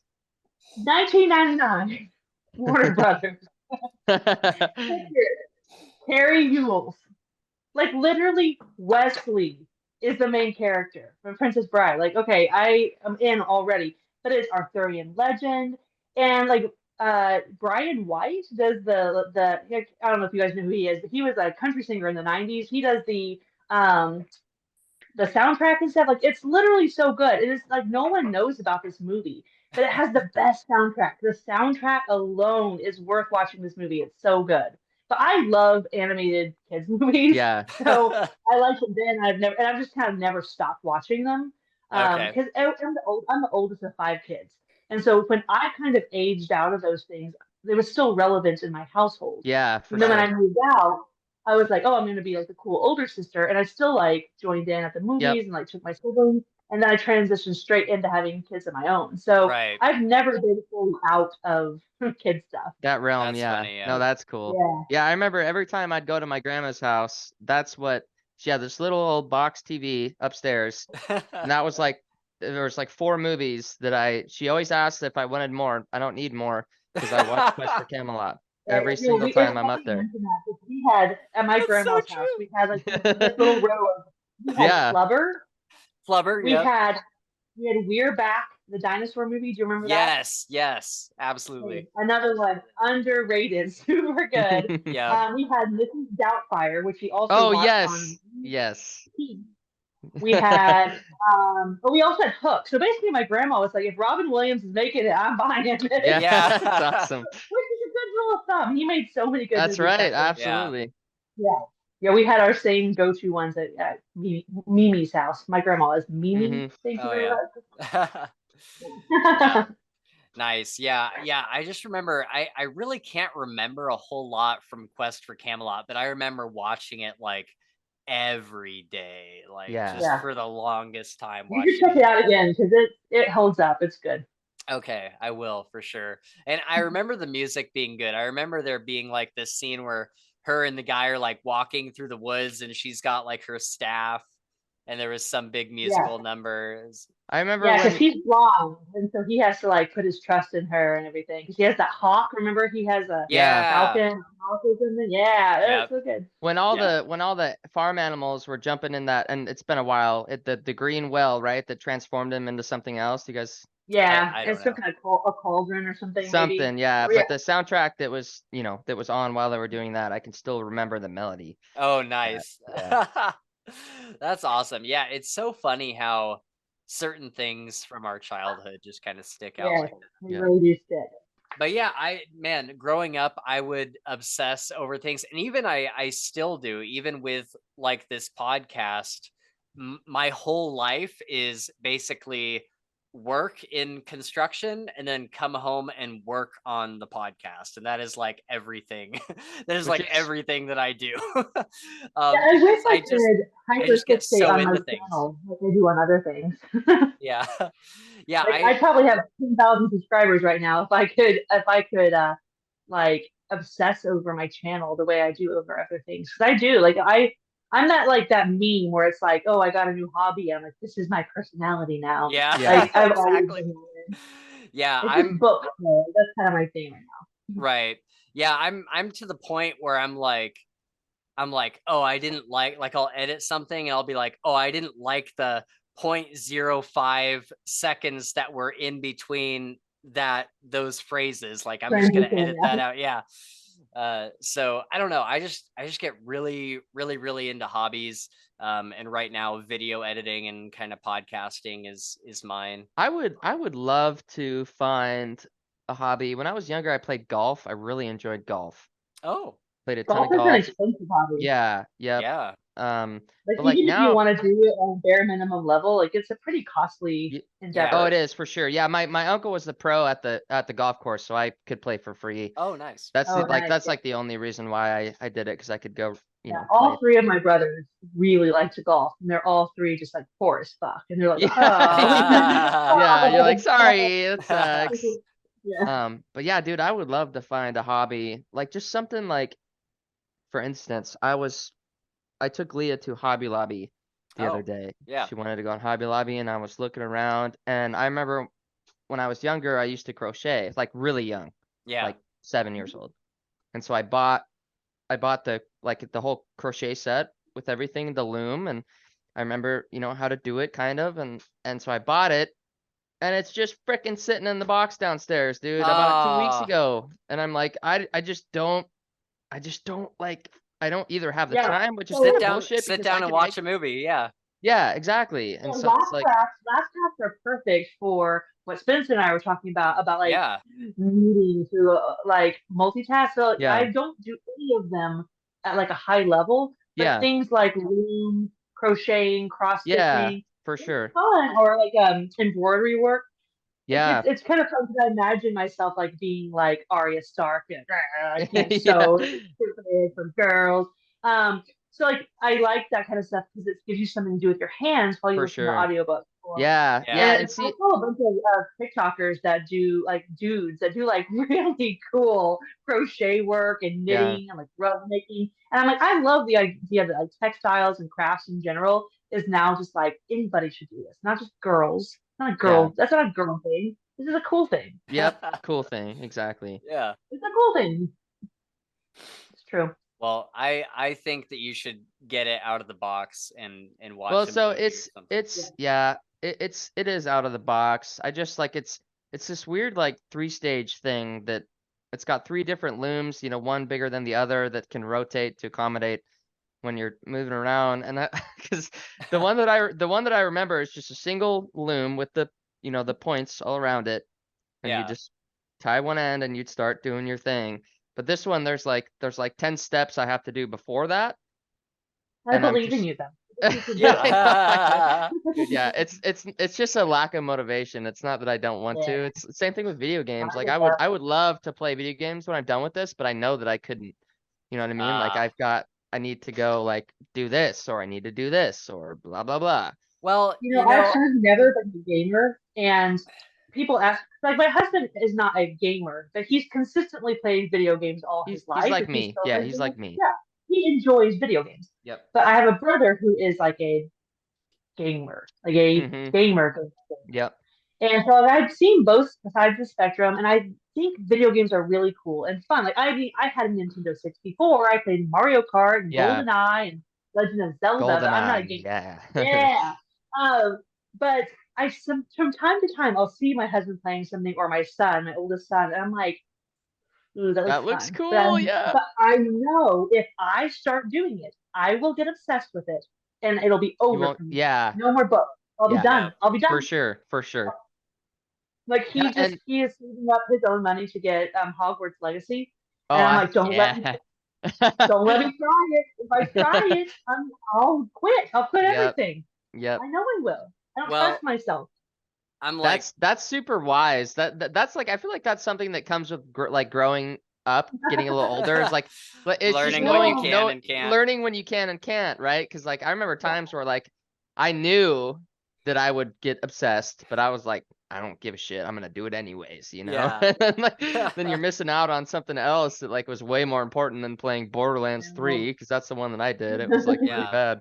Well, this whole thing brings me to one of my topics here. Oh, perfect. I All love right. that segue. I have a grievance to air. Oh, God. Oh, let's hear this. Gabriel. Oh God, with me? Fuck you. All right, let's go. Let's hear it. For Christmas, you got this PS5 and you were exploring all of these games, and besides BioShock Infinite, which I'm super glad you played, I'm super glad you enjoyed that. Besides BioShock Infinite, you have played maybe 10% of 100 games. That's not true though. That's not true. You wait. Okay. You got Hogwarts Legacy day one. You were enjoying it so much, and then you bailed on it. No, And then, dude, I've got like 60 hours in that game. do you? Okay. Yes. Well, so then there's Last of Us, Sekiro. So Last of Wa- Us, no, so okay, so Last of Us, correct. 10%'s all I did. You're right on that one. The ninja game, Sekiro or no, it's not Sekiro. Ghost of Tsushima. Ghost of Tsushima, I'm 80% complete with. Oh, I okay. did the DLCs, beat it. Oh shit. So Okay, I didn't know yes, this. I I thought know. Yeah, I know. I didn't tell you, and so I see why you thought that. But yeah, but it's just like I have been using it and taking advantage of it because it is amazing. Like the PlayStation 5 is incredible. And I'm Yeah. always looking for I have the app on my phone and I'm always looking for like little games like Nidhogg or something else that like Yeah. I could play. But it's like it's just hard to find a game that like really captured me because for instance, the ninja game, like I'm probably not gonna play it anymore. Right. It just wasn't enticing enough. Yeah, Hogwarts Legacy, I'm also kind of in a lull. Like I think I'm probably 60% done with my story because it's always Yeah. different. But yeah, so I don't know. But you're right, dude. You're right. I haven't been using it to the full potential. I have been playing it. I have been using it, but I'm definitely not as good as I should be. Well, I think I'm mostly just upset about Last of Us because when you told me Yeah. you were playing that and that you were enjoying it, I was Dude, so like, yeah. I have been waiting for this day my entire life. Yeah. And Dude, so they came out with the remake of it. So the one you got that's me what was I got you. No, it wasn't. Yeah, that was the remaster.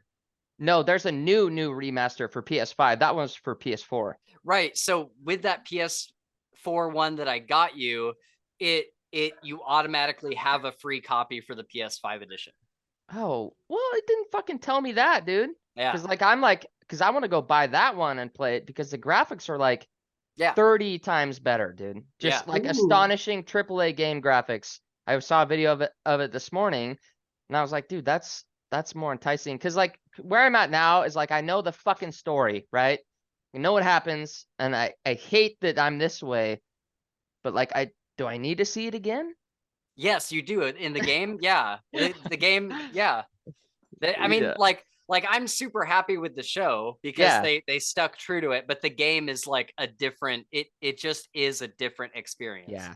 But yeah, that's my grievance. Okay, that's a fair grievance. All right, do we talked about audiobooks. There is one thing that I want to bring up though, is that Madison, you specifically mentioned on mics, or maybe it was with AR Rhythm. You specifically mentioned that you turn up the speed on audiobooks because you feel like when somebody is narrating a book, they naturally have a slower cadence as opposed to, you made the example of like, listen to us, we're talking fast and we can all understand each other. But a narrator is going slow and kind of enunciating. One word at a time. Yeah. Right. And I think and like this is something that I struggle with because like we were saying earlier, you don't want to be the person who's like, oh, audiobooks don't work for you. That's because you're not doing it right. Right. No one likes to be told that.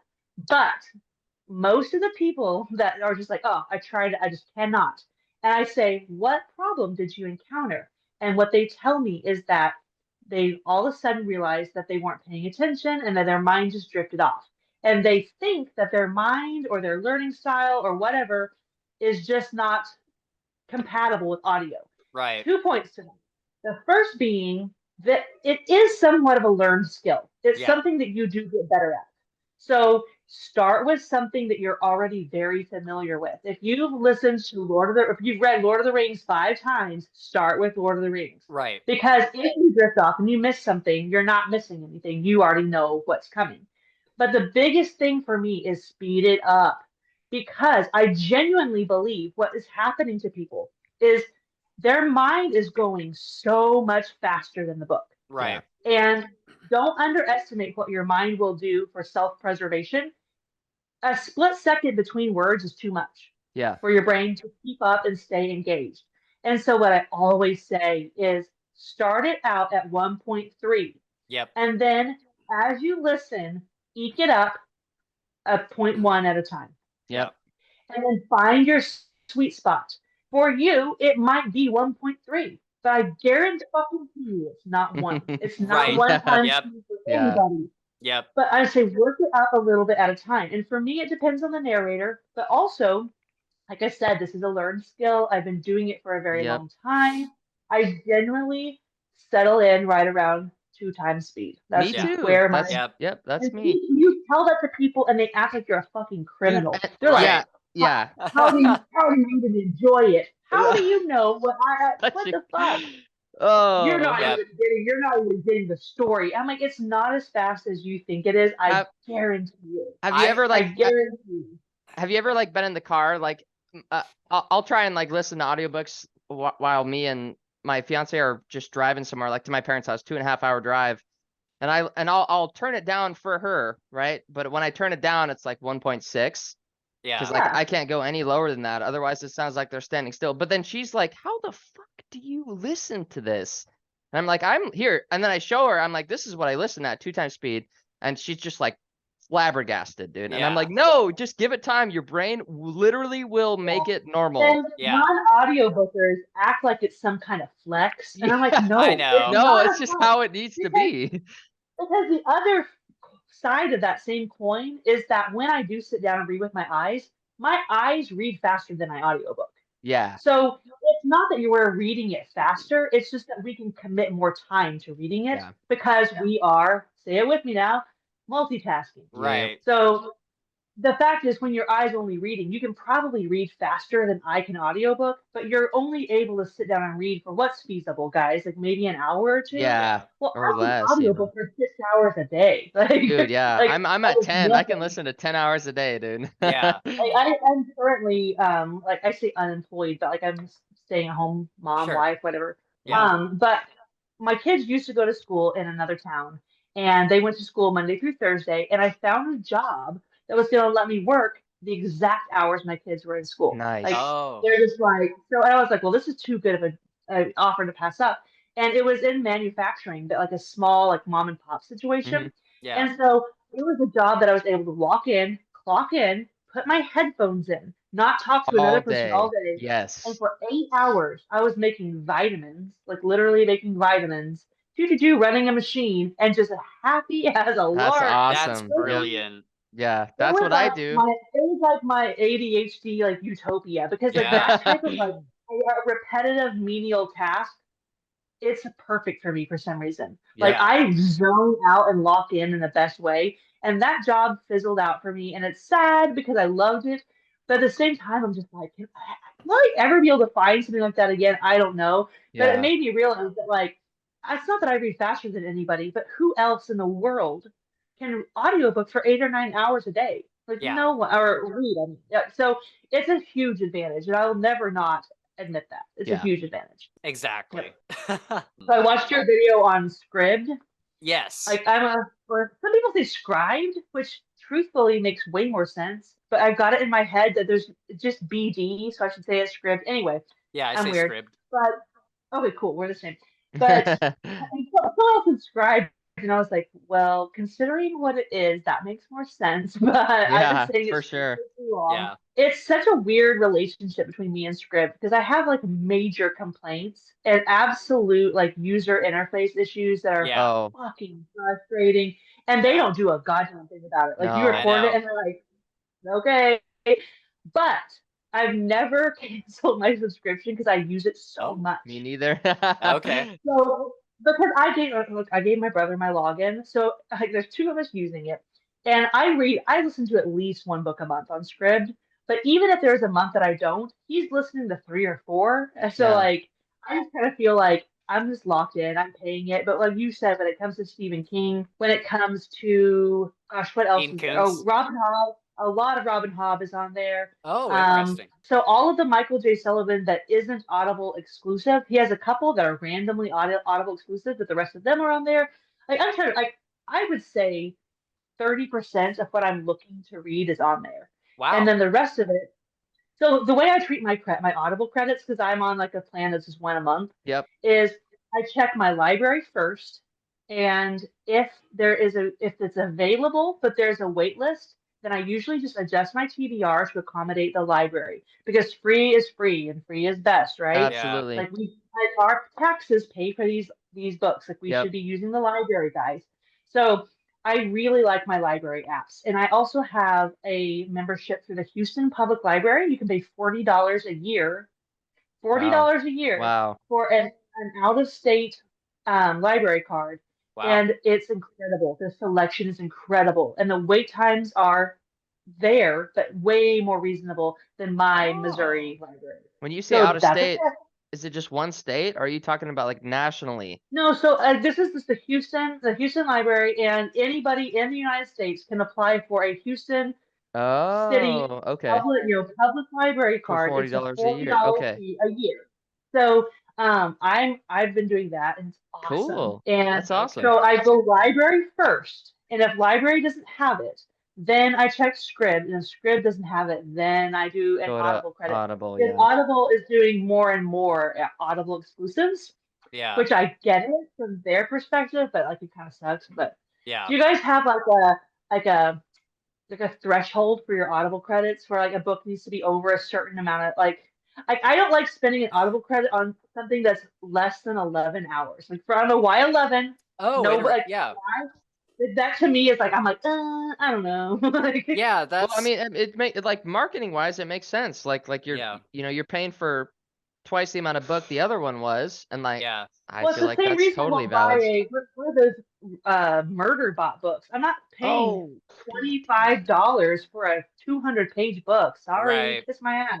See, Like, not and doing that. so I wait for sales for the smaller books, like Slow Regard of Yeah. Silent Things, the King Killer short story. I was like, I'm not going to spend a credit on a 2-hour book. And so I No. waited until it went on sale, and then I just bought it for $3 or whatever it was when it finally went on sale, because they have sales all the time. And if you They do. add They're pretty things, good. if you add things to your wish list, it'll notify you when they go on like On cash sale? Yeah, sale. that's a pro move. Like anytime any book even remotely comes across your radar, add it to your Audible wish list, Yeah. and then you'll know about it. So yeah, if I can get an Audible credit, it's funny how I have these like imaginary rules in my head. If I can get an Audible credit for something that's $6.99 or less, I'm always like immediate buy. Yeah. That's another hack is with Kindle. So I don't read a ton on Kindle, but I do have a Kindle and I use it sometimes.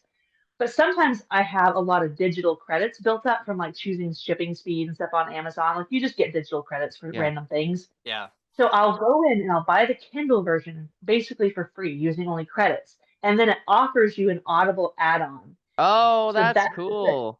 Yeah, so I use my points to buy the Kindle book for free, and then at checkout it says you can add on the Audible narration for $2.99. Oh yeah. Hell yeah! Nice. That's awesome. I didn't even know that. That's pretty much what we did for Cradle, because I bought the Kindle edition, and then the first 5 books were like $1.99. Yeah, bless his Audible. heart. Before he even read them, he bought them for me on his Audible and gave me his account info. How fucking sweet is that, dude? That's nice. Sweetheart. Yeah, so I haven't read any Cradle yet, and I've never read anything like it, so I don't have a point of reference. So I'm not even sure if it would be my jam or not. It is so hard to say. I think that I'm naturally drawn into. So I enjoy reading lit RPG. I don't know if you've heard of that. Okay. I'm sure you have. Yeah. Yeah, I have. And so like stuff like the Land series by Aileron Kong, I just loved. And so anything like with kind of a power up vibe, right? Like ranking, you get more powerful as you read, really just interests me. And so lately, the last like probably year, that's like all I've been, unless Spencer tells me to read something else, I'm online looking for books like that. And so Have either of you guys read? I'm going to scroll over here. Just like no, you're good. You're good. Have either of you guys read this yet? No. This is one that I've the heard author about sent it. to me. I've heard really good things about it, and I think it kind of has a similar. So like I've heard that it has somewhat of a level up aspect to it. Nice. So like, don't come at me if that's like totally. No, not you're good. I'm gonna put it in my notes right now. But what's interesting to me about it is that it's not. It is sci-fi, but it's like superheroes. And I'm like, wait a second. We watch superhero movies. Why don't we read superhero books? And I really don't know much about it. but the author is really like down to earth, fun to communicate with, like very immersed in the community, like the Discord and BookTube and stuff. And that means a lot to me. Oh, Like for that will sure. get you really far with me because there are so many self-pub books out there. And I know that there are so many good books out there. But let's be honest, they are swimming in a sea of mediocrity. Like that's just true. Yeah. And I just want to know that like I only have so many hours in a day. I only read so many books in a month. I just want to make sure that the books I'm reading are tailored to my taste and I'm going to Yeah. like them. Yep. Of course, there's going to be duds out there. Like that's just part of the Yeah. game. But it makes it like I have to have people recommend this stuff to me before I Yeah. pick it up, just For sure. because my friends know my taste, and Yeah. I would just get really burned out if I started reading a bunch of stuff that was just like DNF, DNF, Yeah. DNF. Oh, for sure. Yeah. So I was going to mention this earlier when we were talking about self-pub. I do have a couple to recommend to you because after, watching a bunch of your videos and kind of your conversations with Mike and stuff, I feel like I have a pretty good idea of the kind of stuff you read. You should write these down. Oh, You she's I'm ready, ready. dude. I watched her pull the cap off her pen. Nice. She's ready. You absolutely need to get the audiobook for We Men of Ash and Shadow by H.L. Tinsley. She became a really, really good friend of Yeah, ours she's after amazing. we got into the books. And she's got 2 of them out so far, and the audiobooks are some of the best audiobooks. Like they are Awesome. so good. RJ Bailey is the narrator, and he's also become a really, really good Yep. friend of ours. And Cool. if you liked the first law, you will like these. Like it's Awesome. yeah.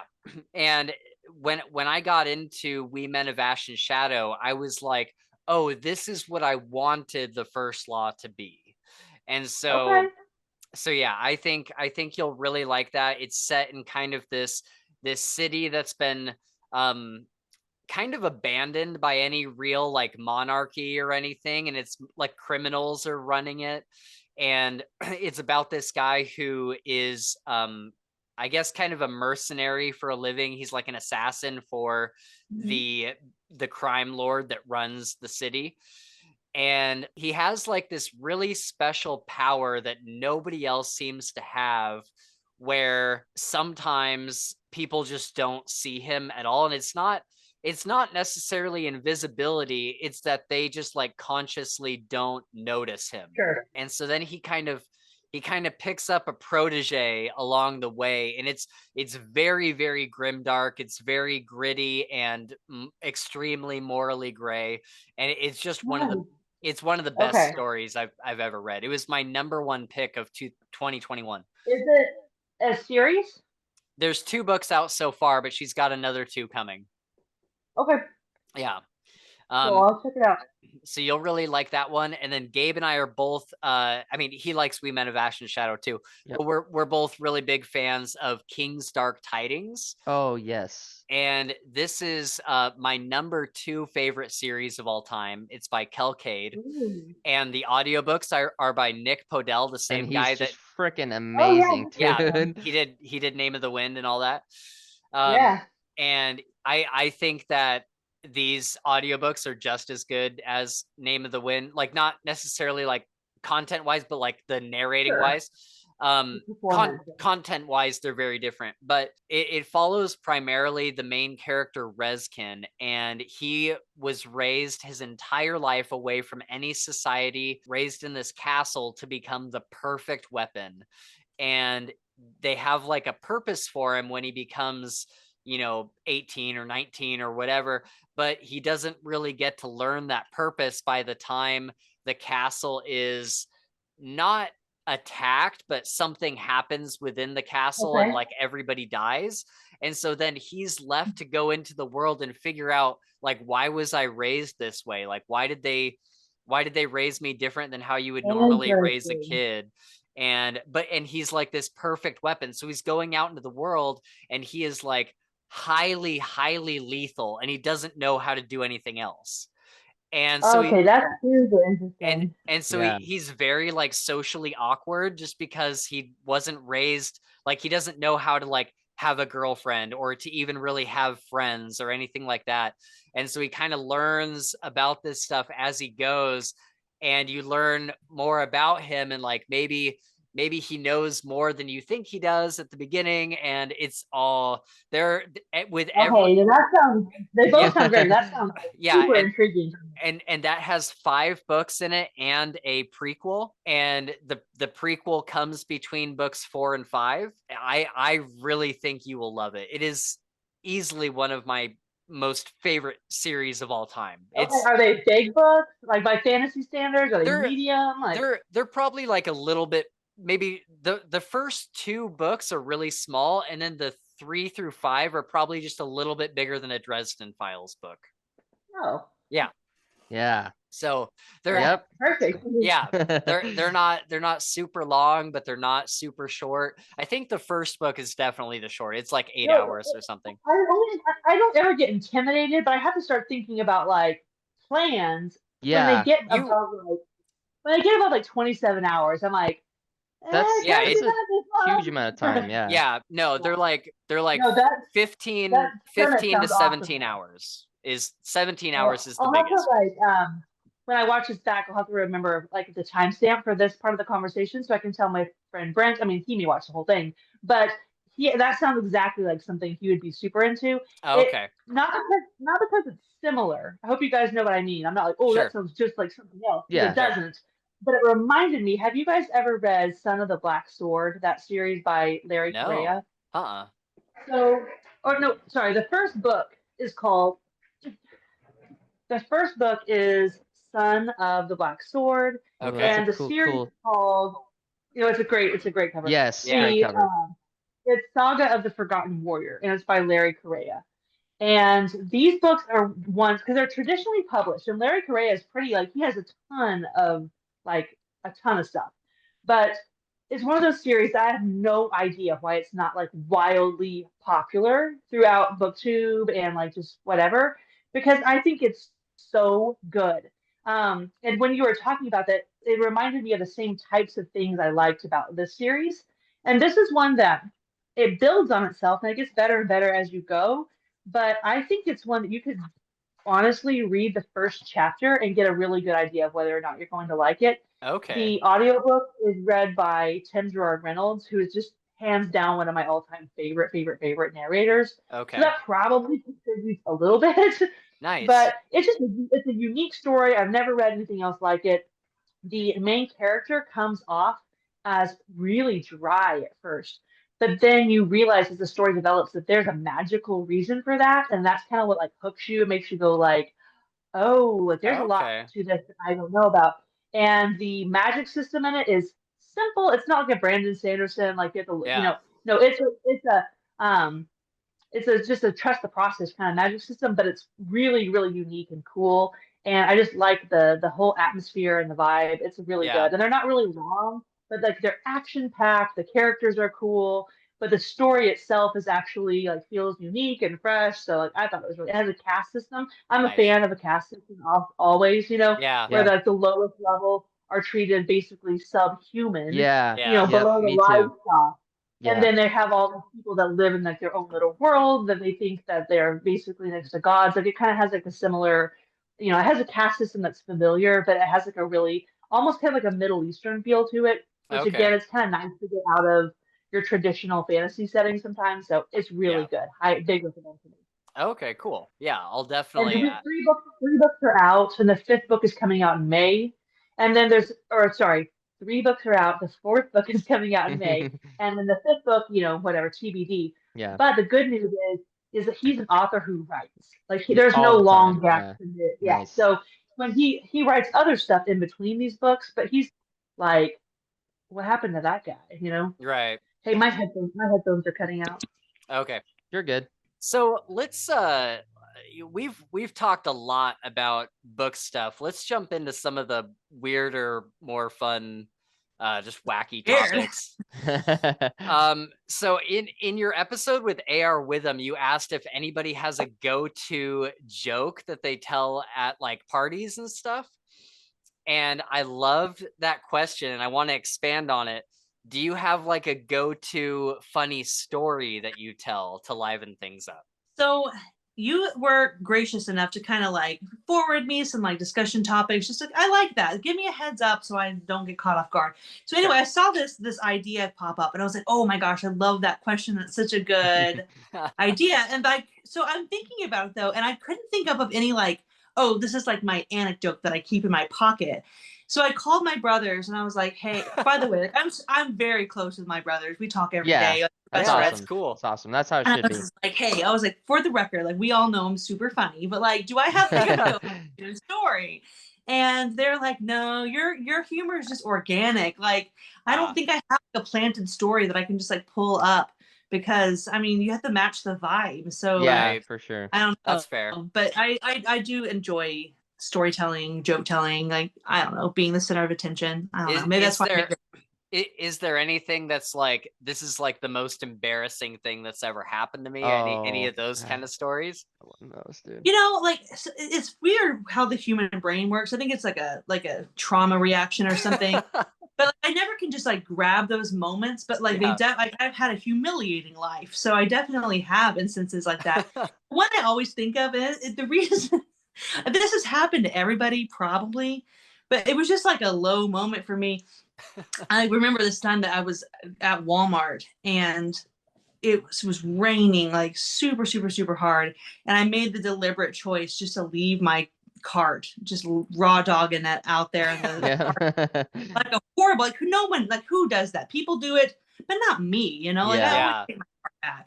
But I was just like, you know what, fuck it. Like the world will go on. And I am gonna just so it was raining so hard that I wasn't even gonna leave the parking lot. And so I sat there in my car and I was like eating some chicken wings. And like just total like embarrassing like fat girl moment, just having these chicken wings, probably listening to an audiobook in the car, and all of a sudden I get this Oh shit. Oh, someone no. literally knocked on my window and I look over and it's this guy like my dad's age, so that makes it even worse because it feels like I'm in trouble.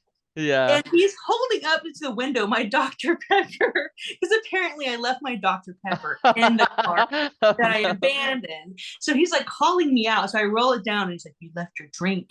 And then he walks in the rain and like walks all the way to cart route, puts my cart out in front of me for me to watch it, and then goes back to his truck, which is parked directly in front of me. So Oh, he had been watching me. He had been watching me eat the whole time. Oh my god. He's like, What an asshole though. this goblin can't even put her cart up. And he had to, like, I wouldn't have remembered the drink, but he had to bring it to me to let Oh me yeah, he's know like, you left that he your What Dr. a- Pepper. What an What a dick, right? asshole though. Yeah. That Free guy Dr. sucks. Pepper. That's passive aggressiveness Yes. at its Yeah. He finest. could have had Yeah. a free Dr. Pepper and just let me live my life. That's right, Right. exactly. Instead, he had to Exactly. let me know his disapproving dad ways. So it was Right. just perfect. I was like, the one time I don't take the cart back. Yeah. The one Yeah. time I get scolded by a dad and fat shamed all at once. Oh my Like, god.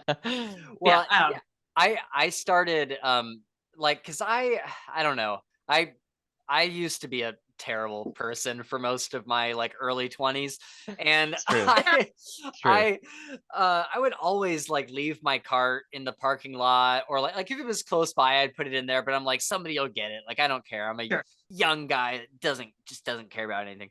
And so like I started there was this trend on YouTube, or not really a trend, but like this one YouTuber got really popular, and I forget what the name of his channel is. Cartnarks? Yes, Cartnarks. Yes. I watch this stuff all the time. And so once I started seeing that, and they're in every state. They're Oh, yeah. all Oh, they're dude. all over the fucking country. Dude, bro, it's literally like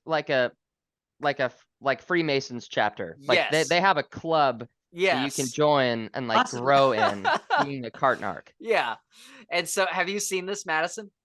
I haven't, but I'm So- already intrigued. Like so I'm tracking. They're you know, so art funny, dark. dude. So what they do is they have magnets. They have like diamond shaped magnets Yeah. that say I didn't put my card away, or like lazy bones and like all this stuff. And Ouch. so if you don't, and they sit in parking lots and they film it for content, and they go around. If somebody doesn't put their card away, they'll go up to you and be like, hey, like, they're really nice at first, and they're like, hey, I noticed you didn't put your card away, like, do you mind just like taking it over to the thing? But people's pride kicks in, and they're like, no. They're like, fuck you, like, who do you think you are? You can't tell me what to do. And they're like, okay, and they'll throw a magnet onto their car that says, I didn't put my card away, or like, I'm a lazy bones, or like, I don't care about people, stuff like that. I like that. And so they'll do that, and then the person will get really mad. And Dude, like, yeah. I'm sure these guys have gotten their asses kicked by some of these, because some of these guys are like big dudes that they're like, hey, put your card away. Everyone that I see, like, it's the dude's always like quicker than the other person, because they'll like fucking chase him, trying to strangle him, and he's like, oh, I'm faster than you, and he backs up really fast. And they'll do like several magnets. Like, I've seen videos where the guy who didn't put his card away is like taking the magnet off, and the cart narc will throw another one onto the car. And they just keep going back and forth. And so ever since I saw those, I was like, I never want to deal with a cart narc. Like, these guys seem super annoying, and I just don't want to deal with it. And so I put my cart away every single time. Now. I do too, man. But it's like, on one hand, if the weather is really, really nice, I'm like, those cart guys, they probably would do anything not to be in the store. Yeah, they're like, they're like, absolutely, I will kill an 8-hour shift picking up stray carts. Yeah. If it's raining and cold and dreary, like, you don't do that, you know? Yeah, dude, I used to work at Michael's Arts and Crafts, and I was always the guy that they would send out to the parking lot to go get all the carts. And I hated that job. I hated that job so much. Oh, yeah. So whenever they sent me out to the parking lot, I'm like, well, I can kill about an hour and a half just going around the parking lot and getting carts. And, you know, I was like, man, you could really kill a lot of time in that parking lot. Yeah, that's right. Yeah. So I want to throw it over to Gabe. Do you have a funny story or like an embarrassing moment or anything? I have probably the most embarrassing moment of my life, I would say. Let's go. Yeah. And you know this one, Spencer. So okay, a little bit of backstory, and I hope you're okay with me talking about this. I'm sure you are, but sure. We both used to have a little bit of a drug problem, and so I went through some rehab. So did Spencer. There was a program called the Mission House that was a local kind of Christian-based recovery program, which is an awesome program. They help a lot of people, and it worked really well. We're both clean today because of that program. And so, thank you. It's 6 months. It's like you're living at this house for 6 months, long time. And at the end, you have a graduation ceremony. And so like you get to go, and I'm terrified of public speaking. I always have been. And so there's like probably 100 people in this room of the church, and you know, I'm sitting there nervous, and they call me up on stage. And so I get up on stage, and I make it maybe 3 words, and then I just start crying. Yeah. That's all I did. I just cried on stage, and I said, can't do it. And I left. And it was like, even to this day, so bad is that like, that's the fear. Like, exactly. It's one of the most common fears of all human public speaking, because that's the fear, is that I'm going to get up there, I'm going to get 3 or 4 words in, and I'm just going to blank, and I'm going to start crying. Exactly. First fucking scenario. And I did it exactly, and it was so bad. And everybody was super, you know, it's a big church family. Everybody was super sweet about it. Yeah. And they were like, you know, they were just supportive, and you know, but like even to this day, it's been like 4 or 5 years now. Even to this day, like I think about it and I just get anxious, dude. Just thinking about the moment, I just like get cringy. I'm like, oh my God, dude, that was so bad. You know what's funny though? I bet after, because we've been doing this podcast for about 2.5 years now, and we've both come a long way with like doing a lot of kind of talking and filling in like empty space and stuff like that. And I bet if you tried to do public speaking now, you would probably be better at it than you think you are. Oh, for sure. Absolutely. Yeah, no, because I was almost just as nervous to start the podcast, the first, 10 episodes or so. Right. And so I would agree with that. I think I could do better. But again, back to Madison, it's just the fear. That's all it is. Because it's, I'm not going to die. I'm not going to get cut. Nothing bad is going to happen because of it. It's strictly just kind of a phobia. you know, that, like you said, a ton of people have. And so I avoid it. Like, you know, I just got engaged, right? And so like I'm already kind of freaking out about the wedding because like I'm gonna have to be in front of a lot of people. But at the same time, I'm like, you know, it was a life choice, and like I love this girl, so like I'm just with the mentality of I'm just gonna do it, right? Like I'm just gonna do what I have to do. Yeah, gotta do it, exactly. And so that makes me feel a little bit better about it. It's about a wedding, and if you do just start to cry, even if it's just because of the fear, it's all good. Yeah, that's right. It's like, oh my God, this is perfect. Yeah, right. Yeah, exactly. You'll be like, I can't go on. Yeah. No, I think it'll. And having like a teammate, you know, like you know, your spouse or whatever, there kind of doing the same thing helps a lot too. Because like I even remember like in school, you know, like presenting a project by yourself sucked. But when I had somebody else, it was much easier to do because like the attention's just not on you. Yeah. I was in speech club. Like we did competitive speaking. Nice. Like nice. That's awesome. I'm not, that's not a fear for me, but I can relate to it because I have, you know, like mirror image. I have other fears that have the same consequences, which are nothing. It's inconsequential, but it's still your big fear. Yeah, for sure. Yeah, when I was in junior high, I've always kind of liked to talk a lot. Like there was like periods of my time or periods of my life where I was more of like an introvert, but I've always been like very talkative. And the problem in junior high, and I guess some of high school especially, was that even though I like to talk a lot, nobody liked to listen to me. And so on the days where like I got to do a report and just go in front of the class and talk, I'm like, you're all fucking stuck here. You're stuck here with me, and I get to talk at you. That's awesome. That's good. So yeah. Okay, so mine, I could tell you an embarrassing story, but I'm gonna tell you a funny story because I think that this is the one that I like. This is the story that I would like bring out at parties or whatever, right? So I have a brother. He is adopted, and this doesn't relate to the story that much, but my mom adopted him in high school because he had been, it's kind of a weird situation. It's hard to explain, but he had been living with his dad for a long time. And then his dad kind of like lost custody of him, and my mom was able to adopt him, and he came and lived with us. So before my mom officially adopted him, my brother was at his dad's place, and we were best friends. We had been best friends since like 7th grade or something. And Dylan is his name. I had met several of his friends, and there was this period of time where, for whatever reason, when we were like 16 or something, we're all really mad at Dylan for like a week. And so we're like, we're gonna get him back. And you know, by this point, everybody's driving. We all, you know, have the ability to get around. And so we decide, I go over to his friend Jake's house, and Jake and Andy and Ben were the two other friends, and we all sit around the computer for a night. And we know that Sunday morning, Dylan is going to be at his house all day. So what do? We get on Craigslist and we look at all the free shit, and we tell all these people on Craigslist, hey, can you deliver this to my house tomorrow morning?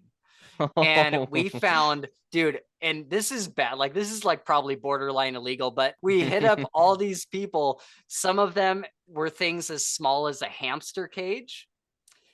Some of them were a jet ski from like 60 miles away. People drove like 2 hours to bring this jet ski to him.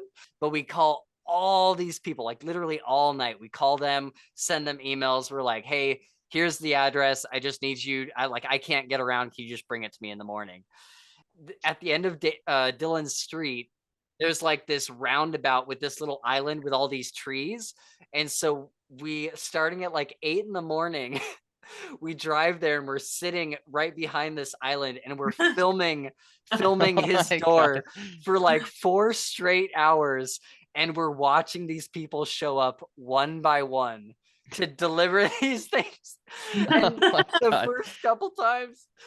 first couple times, we see Dylan open the door and he's just like, what the heck? And the first guy, it was probably one of the best ones. It was this cello instructor. And he brings this big ass cello. Oh my gosh, dude. And Dylan opens the door and this guy like walks inside. And Dylan told me this later because obviously we can't hear anything. Apparently this guy came inside and he was like, hey, I'm here for your cello lesson. and Dylan's like, you have the wrong house. And he's like, no, you're Dylan redacted, right? And he's like, yeah, that's me. And he's like, yeah, no, I have in my email here, you were looking for a cello lesson and it looks like you have a thing with your school coming up soon and you need some private lessons. You need me to do this weekend. He's like, no, dude. He's like, what is this? And the cello guy got really mad. Oh and, no, like, dude. Most of these people got really mad, by the way. Oh, I'm sure. I can imagine, dude. But it's hilarious. Yes. And so he's like, well, I want the money for the cello instruction. And Dylan's like, no, I'm not gonna pay you, dude. I have no idea what any of this is about. He's like, this is the weirdest thing I've ever experienced in my entire life. And the cello guy's like, well, fuck you, and like gets all mad and leaves. And so then several people come by. There was random things. One guy brought the jet ski, and that's the one that I felt the worst about because he came from a really far off. Dude. Like he drove for like an hour to get there. And like as I got older and more mature, I'm like, God, that was so stupid. I can't believe I did that. Yep. But there was other people just from around town who just brought like random shit. There was Did he just have like a stack of shit in his front yard or in front of his garage? Yeah. There was this because most of it was free, and these people are like, well, I'm leaving it here. One of them that wasn't free by this point in the day, because we were there, I'm not kidding, for like 4.5 hours. Yeah. We watched this whole thing go down, and we're just sitting in this car smoking weed and watching the front door and just laughing our asses off. And this one guy comes by later in the day, and by this point Dylan is not answering his door anymore. And this guy shows up, and that was you guys though? Like, did he know it was a prank at this point, you think? At some point he learned that it was a prank. Yeah. And I'll tell you what that point was, because it's a really funny moment. But later on in the day, this absolute meathead, it was this gym bro, and he looked exactly like how you would expect this gym guy to look. He was buff as hell. He's wearing this tank top and shorts, and he has a barbell over his shoulder. He comes to the door because he's selling them. He's got like a whole rack of weights in his truck to sell to Dylan. And he like knocks on his door, and Dylan's like not answering. And he's like calling my cell phone, and I'm not answering. And so he's like knocking on the door. He goes around the house and knocks on every single window while holding this barbell over his shoulder. And Dylan's like, I'm not answering the door. That's crazy. I would have called the cops, dude. I'd be like, no, not doing that. Crazy. He's just this pissed off buff dude. And so finally he leaves. But the moment that Dylan learned that it was a joke was that everything was quiet for a while. We're sitting in this car and we're like, is nobody else going to show up? Like, is this kind of the end of it? Yeah. And finally, this dude shows up, and he like knocks on the door. He's got like a briefcase. He looks like just some guy in like his 40s.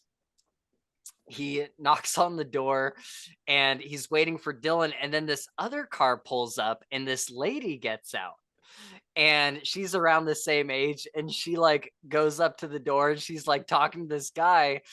And it is a math tutor and a Spanish tutor that showed up at the same time. Oh my god. So bad, dude. They're standing there like realizing like, wait, you're his math tutor. Wait, I'm his Spanish tutor. We got called out here and it like took them so long. And finally, like Dylan answered the door, and they're like, hey, like, are you Dylan? Were you, wanting your math lessons in Spanish or what's going on? And Dylan's like, I have no idea what's going on. People have been showing up all day. Dude, that's like the prank of a century, dude. I know. That's like something like TV shows. Yeah, exactly, dude. Where's Ashton Kutcher? Where's he at? I know. And so these, like, all three of them talked for a long time. And Dylan was just like, I'm sorry, guys. Like, I don't know what to tell you. Like, I don't know who did this. And then Dylan was finally like, is there a number that called you? Yeah. And they're like, oh, yeah. And they said the number. And of course, like, I'm 16. I don't think to not use my own cell phone, right? And so, they gave Dylan my number and he's like, yeah, that's Spencer. Okay. He's like, I know what's going on. And that's around the time he stopped answering his door.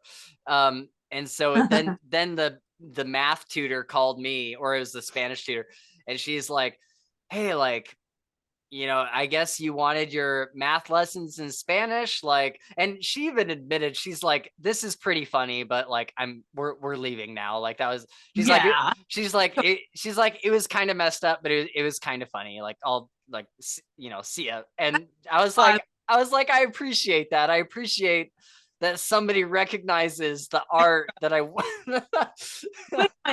it's pretty funny. Yeah. And so our headcanon ever since then is that like both the math tutor, because they were like right around the same age, and they were both like pretty good looking people. And so our headcanon is that they were both single and that they like fell in love. Got married and now they have like 10 kids. Yeah, exactly. Coffee afterwards. Right. Yep. Yeah. They're like, hey, we both got fucked here. Why don't we go and get some coffee? Right. We both have a shower now. Let's go. Yeah, that's right. Exactly. I like that. So whatever you tell yourself to sleep at night, Spencer. Right. Exactly. Yeah. And then to round out the story, the ending of it is the very last person to come by the house was the guy with the hamster cage. And he knocked on the door, and of course nobody answers, and he waits for 5 minutes. And I have it on video somewhere. And it was just like, I don't know how to describe it, but it was almost like sad. And you could just see this guy like knock on the door and nobody answers. And he's like, and he just like puts the hamster cage in front of the door and just kind of trundles back to his car in the rain. And it was just like this sad, like. But he wanted to talk. Yeah. He wanted him to have a hamster really bad. Yeah. Yeah. So yeah, that's my. That's a good prank story, dude. Yeah. Yeah, I like it a lot. Along the lines of those stories, I don't know if you've heard them time to time about how people will like call ahead and like pre-program a jukebox to just like play terrible all night at a bar. Yeah, because I mean, back in the day when I was going to bars, like there were still real jukeboxes. Like, yeah, they probably you could swipe your credit card. I'm not that old, but Right. like single plays, or you buy a few. But now it's all touch tones. It's done from an app, and you like load your app up, and you can control the music at the bar. And I've heard of people who will just like Rickroll a whole, like, as one song for like 2 hours. I'm like, why? You're gonna get your ass beat. Yeah. The only way I would ever do it is if there was somebody I knew at the bar. I wouldn't do it just to like mess with some random bar, but right. Yeah, totally funny. But it's funny in theory, but if it actually happened to me, I'd be pissed. Yeah, for real. Exactly. So do we got to get out of here, or do we have time for one more topic? Let's do one more. I'm good. Okay. Do you guys want to spin the mystery wheel? Yeah, I was just gonna ask you about that. I would love to spin the mystery wheel. Let's do it. Let's do it. Okay. Okay. What are the topics? What are my 4 choices here? And what's the? Well, you don't know it's a mystery wheel. Yeah, but okay. Here, I thought mystery you'll like see you don't know where it's gonna end up. Just hold on. Okay. Does it gonna have sound effects and post like bleep bloop blop bloop bleep? Oh my god, he fucking made a mystery wheel. Look at this guy. Okay. All right, I'm ready. All right, ready? Yep. I'm so excited. I'm trying to like read them as they're spinning. It's not working. Oh man. Okay. Oh. So this. Yeah. Oh boy. So this comes with a little bit of explanation. So the other day, Gabe and I were talking about the evolution of men's underwear and how nowadays they have like these pockets in the front that kind of keep everything separated. Yeah. Yeah, it's more like ergonomically designed. Yeah. Right. Yeah. Yes. And so I'm wondering, what do you guys think? Like, that's something I would have never expected from men's underwear. Like that is by far an improvement on that whole thing. What do you guys think the next evolution of any type of clothing is? Like what is the next, like, what is the next thing we see that either becomes popular or the next just overall improvement? I think that everything needs to be waterproof. Like, why is every single piece of clothing not completely waterproof by this point? Yeah, it's just too expensive to make shit waterproof. But yeah, so that's interesting. I remember that topic. And so like for guys, you know, you got the junk pouch, and like now for girls, they have these like leggings that like specifically outline the butt, right? Oh, yeah, okay. like, or like Leah she just got a pair, like they call them the TikTok leggings or whatever, right? Okay. And Leah just got a pair, and I was like really surprised. I was like, because like even looking at them, like not on somebody, like you can see where they're like tightened on purpose and all the rest. Okay. And I was like, so that's pretty cool. And so like I'm trying to think, like in my head, I think like different style pockets or pouches. Yeah. Of some sort. Yeah. Like, well, what's interesting is it really does historically, just like a wheel of time for sure. And it's absolutely mortifying for me to see that stuff that was fashionable when I was in middle school and high school a little bit is trendy now with the teens. Yeah. And I know this happens because my mom had the same hilarious like light bulb moments too, where she's like, oh my God, I can't believe you're wearing XYZ. We were wearing that when I was a kid. And I'm like, ew, mom, go away. You're so stupid. You don't get fashion. Right. But now I'm watching these little Gen Zers wear stuff that I'm like, fuck, I never thought I would see that again. So like fashion really kind of like goes in these weird cycles where we're mimicking things that happened 20 years ago, but the things that happened 20 years ago are mimicking things that happened 20 years ago. So yeah. Weird... Right. But as far as like technology and clothes goes, like you're totally right. Like they're definitely making things now that can contour specific things you like about your body or cover up things you don't like. Like there's all kinds of things that have like tummy tuck action. Yeah. But I love the idea of more pockets. When you said pockets, the first thing it made me think of was this TikTok I saw about like big cargo shorts coming back in fashion. And I'm like, hey, I can't deny them the cargo shorts. Like that was a brilliant pocket. So I don't blame them for wanting their chance with cargo pockets. Yeah. But what do you think? Thing that has like smart technology? Like I've heard of all kinds of things like earmuffs that are like warming and like pay attention to your body temperature, but then you can also like Bluetooth connection. Like I think clothing is going to be becoming more technical as well. Like coats that you can pre-program with your preferences, you know, like heated seats in cars. It wouldn't surprise me if you could pre-program your coats and stuff. I have a heated coat, electric heated coat. Yeah. Or he hunts and stuff, and he has gloves and a coat that you can pre-program, and it has like coils and it warms itself up. But I'm like, I want to see that, but in like regular, like everyday stuff. Dang, that's cool. My brother got a pair of socks that are heated, and I was like, that is freaking genius, dude. He's like, they'll stay heated for 6 hours by themselves. Yeah, that's what I'm saying. I'm like, it's so cool. That's sick. I want to see, besides like everything being waterproof, I want to start seeing, you know, with all these like streamers and YouTubers and stuff, we're starting to see all these RGB lights that people are putting under their beds and behind their TVs. Why do we not have lights on clothing? Why do we not like lights on shoes? But like, why, like on like a jacket, like why is the edge not have like a little LED thing? That would be so sick. I think that would be so cool. Especially in cities that they really do have like a walking community, like foot traffic and stuff. Like that makes a ton of sense. Like where I live, you would be insane. Like that would just look like a crazy person. But like in a community or a city where people walk a lot, like that would make so much sense. For sure. I saw this lady walking her dog by my house the other day, and the entire leash was lined with LED lights. Oh. And then the dog, she had it wasn't like a coat, but it was like the strap thing. So the dog, there's LED lights that went around his chest and his back. Oh, cool. And I was like, that's freaking sweet, dude. Because like from far away, you just see this like string floating, you know? Yeah. I was like, but that's cool though. Like that's if awesome. She lit up her coat with that, I'd be like, that's pretty badass, dude. Yep. See the coat. You gotta. Yep.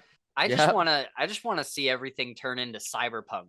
Like with the like the big collars, like the big collars they all have on their jackets, and like all the lights and everything. I think that'd be sick. No, that for sure. I'm ready. I'm ready for just like a post-apocalyptic cyberpunk fashion movement to go mainstream. That'd be pretty cool. Yeah, like why do we not have, like, you would think that with the rise of anime, we would be have a lot more of like the anime type clothing, like the big just kind of like big jackets that are kind of flowy and, you know, like, I don't know. Like a trench coat? Like, yeah, trench coat, but more like fitted. Like anime clothing is really like fitted around the waist, and then it kind of flares out at the bottom. I want to see more of that stuff. Coat that is like an anime coat. I got it for a costume once, and I want to wear it all the time, but it's like, I love the way it looks. I love the way it looks on me. I love the way I feel when I'm in it. But whenever I walk out of the house, I feel like I'm in a costume. Like I feel like a caricature or something. And I'm fine with like not, you know, social norms. Like I don't care about what I wear that much. So it's not so much caring what people think about me, is that I don't actually feel comfortable in it. Like I like it in the mirror. But when I walk out in it, I'm like, I'm wearing a costume. But it's like, it's the over-exaggerated collar. It's the cinched waist. Like it's just, it has a lot of pleating, so it adds a lot of volume to the bottom. Like it's a beautiful coat. But I'm just like, I don't feel like I'm faking something when I'm wearing this. So what does it look like? Is it just like a long coat, or? Yeah, it's a long black trench coat. Yep. Okay. Is it like puffy, like a sleeping bag material? Or is it just like leather? No, it's right here in the closet. Do you want me to try it on and show you? Let's see it. Yeah, that'd be awesome. That'd be awesome. Has this ever happened on your podcast? No, we've never had a fashion show on here. This is pretty cool. Yeah, I'm excited to see what it looks like. Because I saw the other day, it was like a coat that looked like a sleeping bag, but the coat went down to the chick's ankles. Oh It yeah. was like full body like covering, and I was like, she was in Red Apple, and I asked her, I was like, hey, I love the coat. Like, is it super warm? And she's like, yes, it's like being hugged 24/7. Oh, cool. Dude, that's cool. And like you can button it up to where the collar like pops. Yeah, that's it. That's what you're talking about. That's cool. Yes. Yeah. That looks like Kirito. Yeah. Dude. That's awesome. Okay, so let me just say, look how dramatic the collar is. Like, that's cool. Yeah. That's really cool. You should absolutely not be self-conscious about wearing that outside. Yes, I agree. I think that looks super cool. It's a little like emphatic, but I feel like you could wear it out. Like that's a cool ass jacket. I dig the big collars and stuff, and I think with the right boots and stuff, I think you could look really yeah. You get the outfit going, absolutely. That is super super cool. I like that jacket a lot. And yeah, you can really, my hair's in the way, but you can really like button it up and it. Sick. Yeah, dude, that looks freaking perfect. Yeah, that is sick, dude. That is a really cool jacket. Yeah, I was dressing up. Where'd you get it at? Yeah. Did you order it or? Amazon? Nice. Okay, cool. Go Amazon, baby. Yeah, there's a lot of really cool jackets on Amazon. I've been looking at some of them on there. And the quality is incredible. Like it's really nice. And I think I paid $40 for it. Like it was not like high dollar at all. That's cool. Sick. That's awesome. Yeah. Dude, I'm like, I would love to have a new wardrobe, but like I just can't go buy clothes for myself. Like I'll go to the mall and I'll try stuff on and I'm like, does this look good? I don't know. I have no idea. Good at that either. If I'm being honest with you, I do not enjoy shopping. Yeah. And I want someone who's really good at what they do to come in and like take all my measurements and then have a conversation with me for like an hour, like get to know me, what I like, what I feel comfortable in, look at pictures. And then I want to give them like whatever amount of money they need. Let's pretend I'm rich. Okay. They just come back and I just do what they say. That's all I want. Yeah. And I did the capsule wardrobe where you have like a lot of basics that are just like interchangeable. So you don't have a huge amount of clothing, but you have a lot of options because of the way they're also practical. Like that's what I want to do. But I don't want to do it. I just want someone to do it for me. For sure. Yeah, no, I'm with you for sure. I've just like slowly collected clothes. Like, dude, so we've been backed up on laundry really bad. Like neither of us have been doing it. Shame on us. But yesterday I did it and it was 8 loads of laundry. Whew. And 90% of it was mine. Dude, like I've got just like shirts and jeans. Dude, yeah, I probably got 90 shirts just everywhere in the house. And everybody's like, dude, just get rid of them. Like just get rid of them. Because like I only wear 3 of them. Right? Like that's all I ever really wear. And like this sweatshirt, I've got 6 and I just wear this Carhartt one all the time. Right. But I'm like, I think it's just like a hoarding thing, dude. I don't know. Like it's weird. I had to force myself to get rid of a lot of clothes recently. Yeah. I would like somebody to make me one of those t-shirt quilts. Like I think I would be totally with saying, you know what, you're right. Like I should get rid of the 85 graphic t-shirts I have. But I don't want to get rid of them. Like I want them to still be mine. Right. That's a very good point. So somebody can make one of those big quilts out of it, and then I can grown up clothes.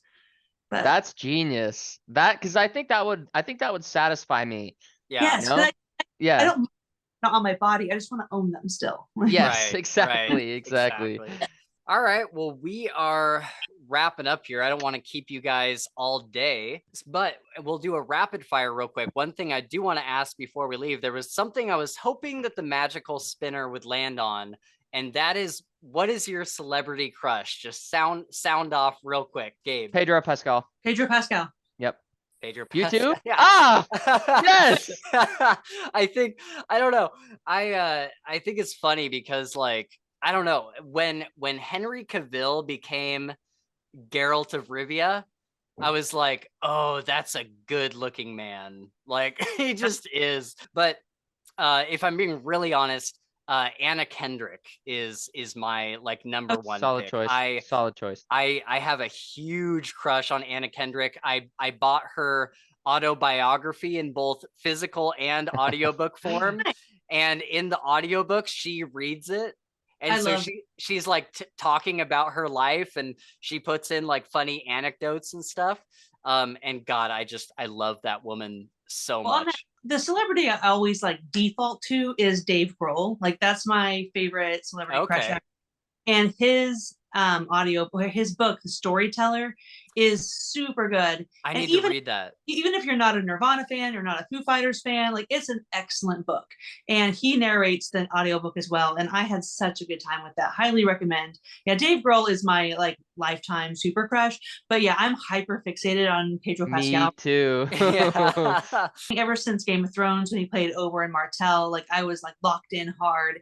And I think everything he does is so good. And he's like funny and down to earth and likable. And I would do things to that man. That's all I'm saying. I probably would too, to be honest with you. Yeah, that dude is a freaking hunk, man. Yeah. Majorly. Yeah.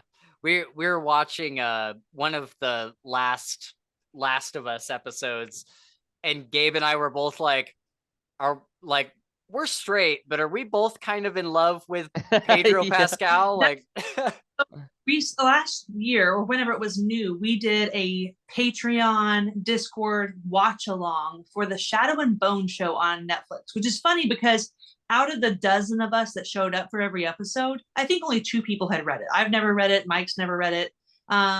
It was just like, hey, this is new. It's fantasy. Does anybody want to watch it? And we actually had a pretty good time with it. It was decent. But Mike and a couple of other guys just fell head over heels in love with Ben Barnes. And so about Mike's crush on Ben Barnes, he was just like, what a man. He's so beautiful. I'm like, okay. That's awesome. Yeah. Yeah, there's nothing wrong with having a solid crush on a beautiful man. Yeah, right? true that. I That's agree. right. I agree. Yeah. All right. Well, we got to get out of here so that we can watch the Last of Us finale tonight. Are you watching The Last of Us, Madison? I don't know if we'll watch it tonight necessarily, but I hope so. I don't see any reason why we won't, because we're really enjoying it. Awesome. Neither husband or myself played the game, so we actually have no point of reference, which I think is a refreshing perspective, because I know that the show has kind of like a divided response amongst the fandom, and that's fine. Like, that's what it's there for. But for me, having no point of reference, it's been really enjoyable. I have quibbles with it. It's not a perfect show, but I've liked every episode, if I'm being honest, and I like it. Awesome. Nice. I was just gonna agree that I've only played a little bit of the game, and so I totally concur. Yeah. The Last of Us 1 and 2 are two of like my favorite video games of all time. And I think that the show has like pretty much everything that's been in the show was in the game, like shot for shot, pretty much. And after the experience with Wheel of Time, I was really nervous about what are they going to do with my favorite video game. And I just really, really love what they've done. And, let me just say this, okay? Mike is one of my favorite people of all time, my favorite booktuber. But can we just talk some shit about Mike real quick? Hi, Mike. I know you're probably seeing this. Dude, I do not understand why he is so down on that show. I think it's a perfect like adaptation of the game, but also he doesn't like King Killer, so he doesn't have good taste anyway. Sometimes it's questionable. Like I said, I don't have like that game is close to my heart, so I don't have the comparison. But you guys aren't alone. Like, I've heard other fans who are just like, "Oh, fuck this," and then some who are like, "What are you talking about? I like it." Yeah. And so I don't know what you guys are talking about, but it's a good show. I mean, it's not perfect. I have some quibbles with it, some little nitpicks and stuff, but for the most part, it's better than a lot of the other stuff I'm watching right now. So that's for me. Nice. Yeah. Pascal. Yeah, exactly. That's all I really need or care about. Right. Well, I can't wait to see what you think of the finale. You'll have to reach out to me and let me know like how the finale affected you. Okay. And then when we get to season 2, God, if you think it's dark now, whoo, just wait till season 2. All right. Well, thank you so much for joining us, Madison. Seriously, you hung out for like 3 hours. That's amazing. And we really appreciate you coming on here. We'd love to have you on again. Matter of fact, something we didn't even talk about was Red Rising, and I would love to get you back on the channel for some Red Rising content in the future, because neither of us have read the second trilogy in Same. I've only read up through Morning Star, so starting next month and then again in May, reading Iron Gold and Dark Age will be first time for me, so I'm really excited. Nice. Awesome. Well, we'll have to figure out some sort of content we can do with that. And then at some point we'll have to talk about King Killer, because I know that's that was another topic I was hoping, but c'est la vie. All right. Well, that is going to wrap us up for today, guys. Thank you so much for hanging out with us in the Creators Corner with Madison Goodyear. Go subscribe to her channel. We'll have all her stuff linked below in the description, which is also where you can find links to our Twitter, Discord server, and second channel. Don't forget to like and subscribe to get notifications for our next Creators Corner with the one and only Bookborn. I think we'll have some big channel announcements coming your way as well pretty soon here, so stay tuned. And until next time, I gotta go pick up Gabe's monthly rabies medication and food for his little friend in the trunk there. So I'll see you next time, guys.